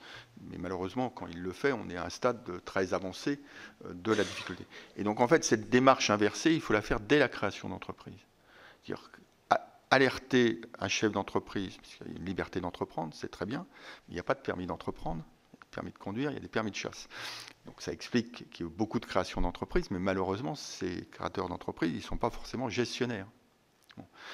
Donc il faut les alerter dès le début. On a supprimé dans la loi PAC l'obligation de formation qui existait pour les artisans, mais il faut les informer dès le début de la nécessité de se former à la gestion. On a des produits qui existent, la nécessité de se faire accompagner. Il faut les informer dès qu'il y a un incident. Une entreprise qui tarde à remettre ses documents à son expert comptable, quand il y a un expert comptable, quand l'expert comptable est un vrai. Je ne sais pas si vous savez, en Ile-de-France, il y a 6 000 experts comptables. L'ordre estime qu'il y a 6 000 faux experts comptables. Donc il y a un vrai sujet de discipline, de lutte contre les faux experts comptables qui nécessite de sensibiliser tous les acteurs, puisque l'ordre le fait, mais il faut que tous les acteurs y contribuent. Et donc il faut que tous ces acteurs ils jouent leur rôle d'alerte. Le banquier, par exemple, il a un certain nombre d'informations. Il faut qu'à partir du moment où il estime qu'il y a un risque au niveau de l'entreprise, il y ait un dialogue renforcé vis-à-vis de cette entreprise. Lorsqu'ils estiment qu'il y a un risque, ils sont obligés de nous déclarer à la Banque de France que l'entreprise présente un risque. Ils n'ont pas l'obligation d'informer l'entreprise. Pour un particulier, oui. Lorsque une entreprise va ficher, entre guillemets, enfin va déclarer à nos fichiers, donc ficher un particulier, il y a une obligation d'informer le particulier. Lorsqu'il fait la même chose vis-à-vis d'une entreprise, il n'y a aucune obligation. Et donc ça, c'est un élément fort de renforcement de la prévention, parce que ça veut dire que le banquier a estimé, sur la base de son analyse, qu'il y avait un problème, et donc il doit avoir ce dialogue renforcé. Pareil pour l'administration fiscale, sociale. S'il y a un impayé, il faut alerter le chef d'entreprise. Alors ça ne veut pas dire, comme pour le président du tribunal de commerce, que le chef d'entreprise il va s'en saisir, mais au moins il a été alerté et on lui indique des dispositifs d'accompagnement et d'aide. Sinon, il ne les connaît pas. Moi j'étais frappé, je vous dis, on a fait 25 réunions, on a fait une boîte à outils qui décrit les dispositifs, y compris des personnes qui accompagnent, ne connaissent pas l'ensemble des dispositifs. Il y en a trop d'acteurs. Donc un chef d'entreprise TPE, les TPE, 40% des TPE ont un salarié. 60% en ont jusqu'à 2. Donc ce sont des petites structures qui n'ont aucun moyen. Je ne parle pas en plus des auto-entrepreneurs qui par définition sont seuls. Donc voilà, il y a vraiment une nécessité d'inverser ce mode de fonctionnement finalement de l'accompagnement pour être sûr de capter ces entreprises et donc d'éviter tout au long de leur vie en réalité. La prévention, elle se fait dès la création, qu'on arrive à cette situation où on a une augmentation des défaillances ou des entreprises, comme je l'ai indiqué, beaucoup plus nombreuses qui arrêtent leur activité. Merci, Monsieur Wisniewski.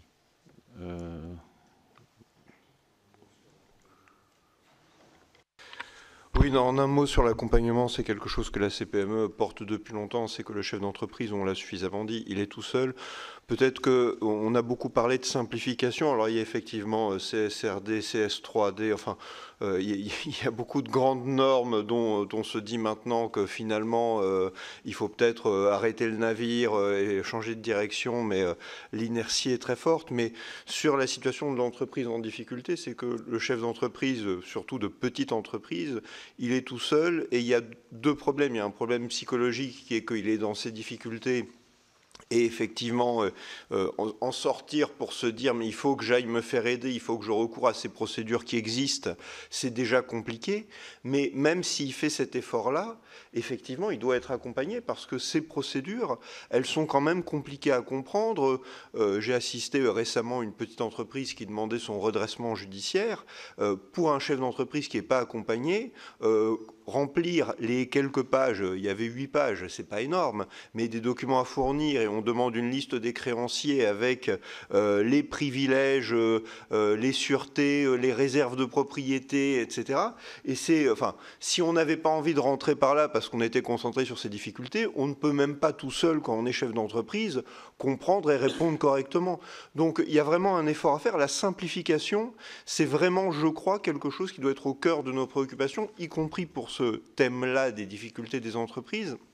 Et il y a quelque chose qui a l'air d'être une boutade, mais que je répète à l'envi, c'est le fait que simplifier, c'est compliqué. C'est-à-dire que c'est pas qu'une plaisanterie, hein, ou qu'un mot pour sourire. C'est pas drôle. C'est que quand on a créé des dispositifs très compliqués comme ceux qu'on a autour de nous et qui encadrent la vie des entreprises, c'est compliqué de venir dire ben maintenant on va simplifier, parce que simplifier ça veut dire identifier ce qu'on peut simplifier et généralement si on avait pu on aurait peut-être simplifié déjà, et ça veut dire qu'on a des régimes transitoires, ça veut dire qu'on a des moments d'incertitude. Sur CSRD par exemple, on ne sait pas aujourd'hui finalement, il y a des entreprises qui sont déjà dedans, la vague 1, mais il y a des entreprises qui vont y rentrer, mais on attend des annonces de la Commission européenne et on se dit que peut-être dans quelques jours, on va nous dire que finalement, ça sera peut-être décalé ou ça sera peut-être avec des indicateurs différents.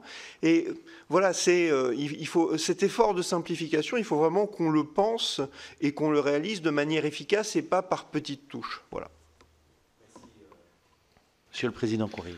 Alors, déjà, je vais satisfaire Monsieur le Sénateur Favreau, puisque notre siège est dans les Deux-Sèvres, donc il n'a pas tout perdu. Les Deux-Sèvres sont bien représentés, puisque mon siège, le groupe Poujoula, voilà, donc je suis pas loin de chez vous. Voilà, donc vous n'avez pas tout perdu avec le départ de François. Commission des affaires sociales qui est également de Sévrien. Eh bien, écoutez, donc... alors là, par contre, c'est voilà. Peut-être un petit peu plus difficile à régler, là. Voilà. Sur l'automobile, c'est compliqué parce qu'il y a deux choses. Il y a la situation du marché et il y a la transition vers l'électrification à marche forcée. C'est vrai que le rythme est très court. Et en même temps, on sait qu'il faut y aller à un moment donné, mais c'est très compliqué parce que beaucoup d'acteurs qui fondaient leur activité sur la boîte de vitesse, sur le moteur thermique, évidemment, se retrouvent avec un marché qui... Donc, il y a des... Comme toute transformation, il y aura des gagnants, des perdants, mais c'est sûr que par rapport à la Chine qui, elle, arrive lancée, c'est plus compliqué. Et on sait qu'il y a beaucoup d'entreprises qui, dans votre région, mais aussi dans le centre, dans la Bourgogne-Franche-Comté, que vous connaissez bien, c'est des zones où il y a beaucoup d'acteurs qui avaient effectivement construit leur activité autour du thermique et qui se retrouvent avec des difficultés d'adaptation, sachant que le marché en plus est en recul. Hein, donc on a quand même ce point-là. Je ne peux pas vous dire exactement. Ce qui est certain, c'est que certains acteurs sont déjà très lancés, veulent pas revenir en arrière, c'est normal. Ils sont en avance de phase, d'autres sont peut-être un peu en retard et subissent. Il faudra peut-être à un moment donné revenir à la raison par rapport, encore une fois, au rythme auquel on peut s'adapter, parce que évidemment, les délais sont lancés comme ça, et après, on se dit, ah oui, c'est peut-être un peu brutal, on va revenir. Oui, mais le processus, il est déjà parti, quoi. Bien sûr. Donc, même si vous leur dites, on va revenir en arrière, enfin, vous leur dites, c'est tout le problème. Si on leur dit, on revient en arrière, voilà. C'est tout le problème des décisions qui déviennent d'en haut systématiquement, sans interroger le terrain. Enfin, zéro concertation, hein, c'est ça, mais comme un certain nombre de décisions. Mais CSRD, c'est exactement ça. Ça fait juste avant le Covid, on a rencontré les initiateurs. C'est la France qui était à l'origine, il faut quand même se le dire. Et on nous disait, mais c'est pour les grands groupes. On disait, mais non, enfin, regardez, ça commence à 250 salariés et ça va ensuite risler. On disait, non, c'est quelques milliers de boîtes. En réalité, c'est 60 000 entreprises directement concernées et toute la chaîne de valeur. Et on va redescendre jusqu'à la TPE. Parce que, donc, moi, j'entends même des grands groupes qui me disent, je vais déréférencer plein de gens parce qu'ils ne peuvent pas répondre. C'est une catastrophe, enfin, je veux dire. Donc, on a créé un monstre sur de bonnes bases. L'idée de base, elle est saine. Enfin, je veux dire, on veut décarboner, etc. Mais attention à ne pas vouloir être les champions des champions pour ensuite ne pas pouvoir faire, parce que c'est tellement lourd à gérer qu'on se sclérose. Enfin, c'est quand même une manière de faire qu'il faut inverser. Il faut partir du terrain et voir ce qui est faisable d'un point de vue économique, technique, humain aussi, parce que souvent les transformations, c'est des formations, c'est de l'adaptation, etc. Enfin, là-dessus, je pense qu'on est évidemment d'accord. Mais ce qui se passe dans l'automobile est à l'image de beaucoup de sujets. Monsieur le Président, sur l'automobile, excusez-moi, petite question qui va intéresser tout le monde, de par les conséquences. Vous considérez que s'il n'y a pas, mais ça intéresse aussi les CPME, s'il n'y a pas une révision de cette décision d'interdiction des ventes de voitures neuves à moteur thermique en 2035, on n'est pas encore au pic des défaillances dues à cette décision? Évidemment. Évidemment, c'est sûr. Et puis, regardons dans la pratique. Aujourd'hui, le véhicule électrique est 30% plus cher que le véhicule thermique. Il y a une capacité du consommateur à l'acheter. Bien sûr, mais je ne dis pas qu'il faut revenir en arrière, ce n'est pas le sujet. L'électrification est lancée. Il faut simplement adapter certainement le rythme et voir le plus efficace. Si déjà on s'occupait de remplacer tous les vieux véhicules par des véhicules performants, c'est un peu comme dans le chauffage, moi c'est mon métier, on voudrait tout passer au nouveau tout de suite, mais c'est pas possible. Vous avez, par exemple dans le gaz, vous avez 11 millions de Français qui se chauffent au gaz. Si déjà les 6 ou 7 millions d'équipements qui sont dépassés étaient remplacés, on baisserait les consommations de 20 à 30%. Faisons déjà ça, c'est déjà efficace, ça ne coûtera pas très cher, c'est acceptable par la population, et ça peut être fait rapidement, et tout en électrifiant les usages, c'est-à-dire tout en faisant cette transformation. Vouloir tout balayer pour tout changer, c'est économiquement pas faisable. Enfin, et ça, surtout dans une période de disette budgétaire. Monsieur le directeur général, vous vouliez rajouter quelque chose? Bon, en tout cas, je tiens sincèrement à vous remercier individuellement et collectivement pour vos interventions de ce matin, pour votre disponibilité. Je pense que le sujet reste prégnant pour les mois à venir et qu'on sera amené à rééchanger sur le sujet, que vous aurez des propositions à faire. Nous sommes, nous, de notre côté, à la délégation aux entreprises, vraiment à votre écoute pour essayer d'agir le plus efficacement possible dans les prérogatives que sont les nôtres. Mais bien évidemment, on a pleinement conscience de l'importance du monde économique et des entreprises. Et quand Pauline disait tout à l'heure, le président défend avec ferveur le monde des entreprises, je pense que les entreprises n'ont pas besoin du président Rittmann pour les défendre. Moi, je fais ça dans le sens où je pense que vous êtes le nerf de la guerre pour une France souveraine et indépendante. Et que c'est pour la France que je le fais, et pas forcément pour les entreprises, mais je pense que vous l'aviez bien compris. J'ai 2 ou 3 petites questions diverses, je fais très rapidement. Nous allons bientôt clôturer la collecte des noms et coordonnées des chefs d'entreprise que vous pouvez inviter, chers collègues, pour la journée des entreprises le 20 mars. On aura 2 tables rondes, notamment une sur les contraintes liées au financement de l'entreprise de demain et au climat, et une table ronde sur le commerce extérieur. Je vous rappelle également que vous êtes invité à un entretien que j'ai la semaine prochaine avec Gilles Gâteau, directeur général de l'APEC, le mercredi 12 février à 13h30. Et puis, nous nous retrouverons en réunion plénière jeudi prochain, le 13 février à 9h. Là, cette fois-ci, ce sera en salle Clémenceau, pour à nouveau une table ronde sur le sujet dont on abordait tout à l'heure, la fabriquée en France, avec Yves Gégaud, Arnaud Montebourg et Anaïs Voigilis. Voilà. Est-ce qu'il y a d'autres interventions voulues? Non, je pense qu'on a fait le tour. Merci encore et je vous souhaite une bonne journée à toutes et à tous.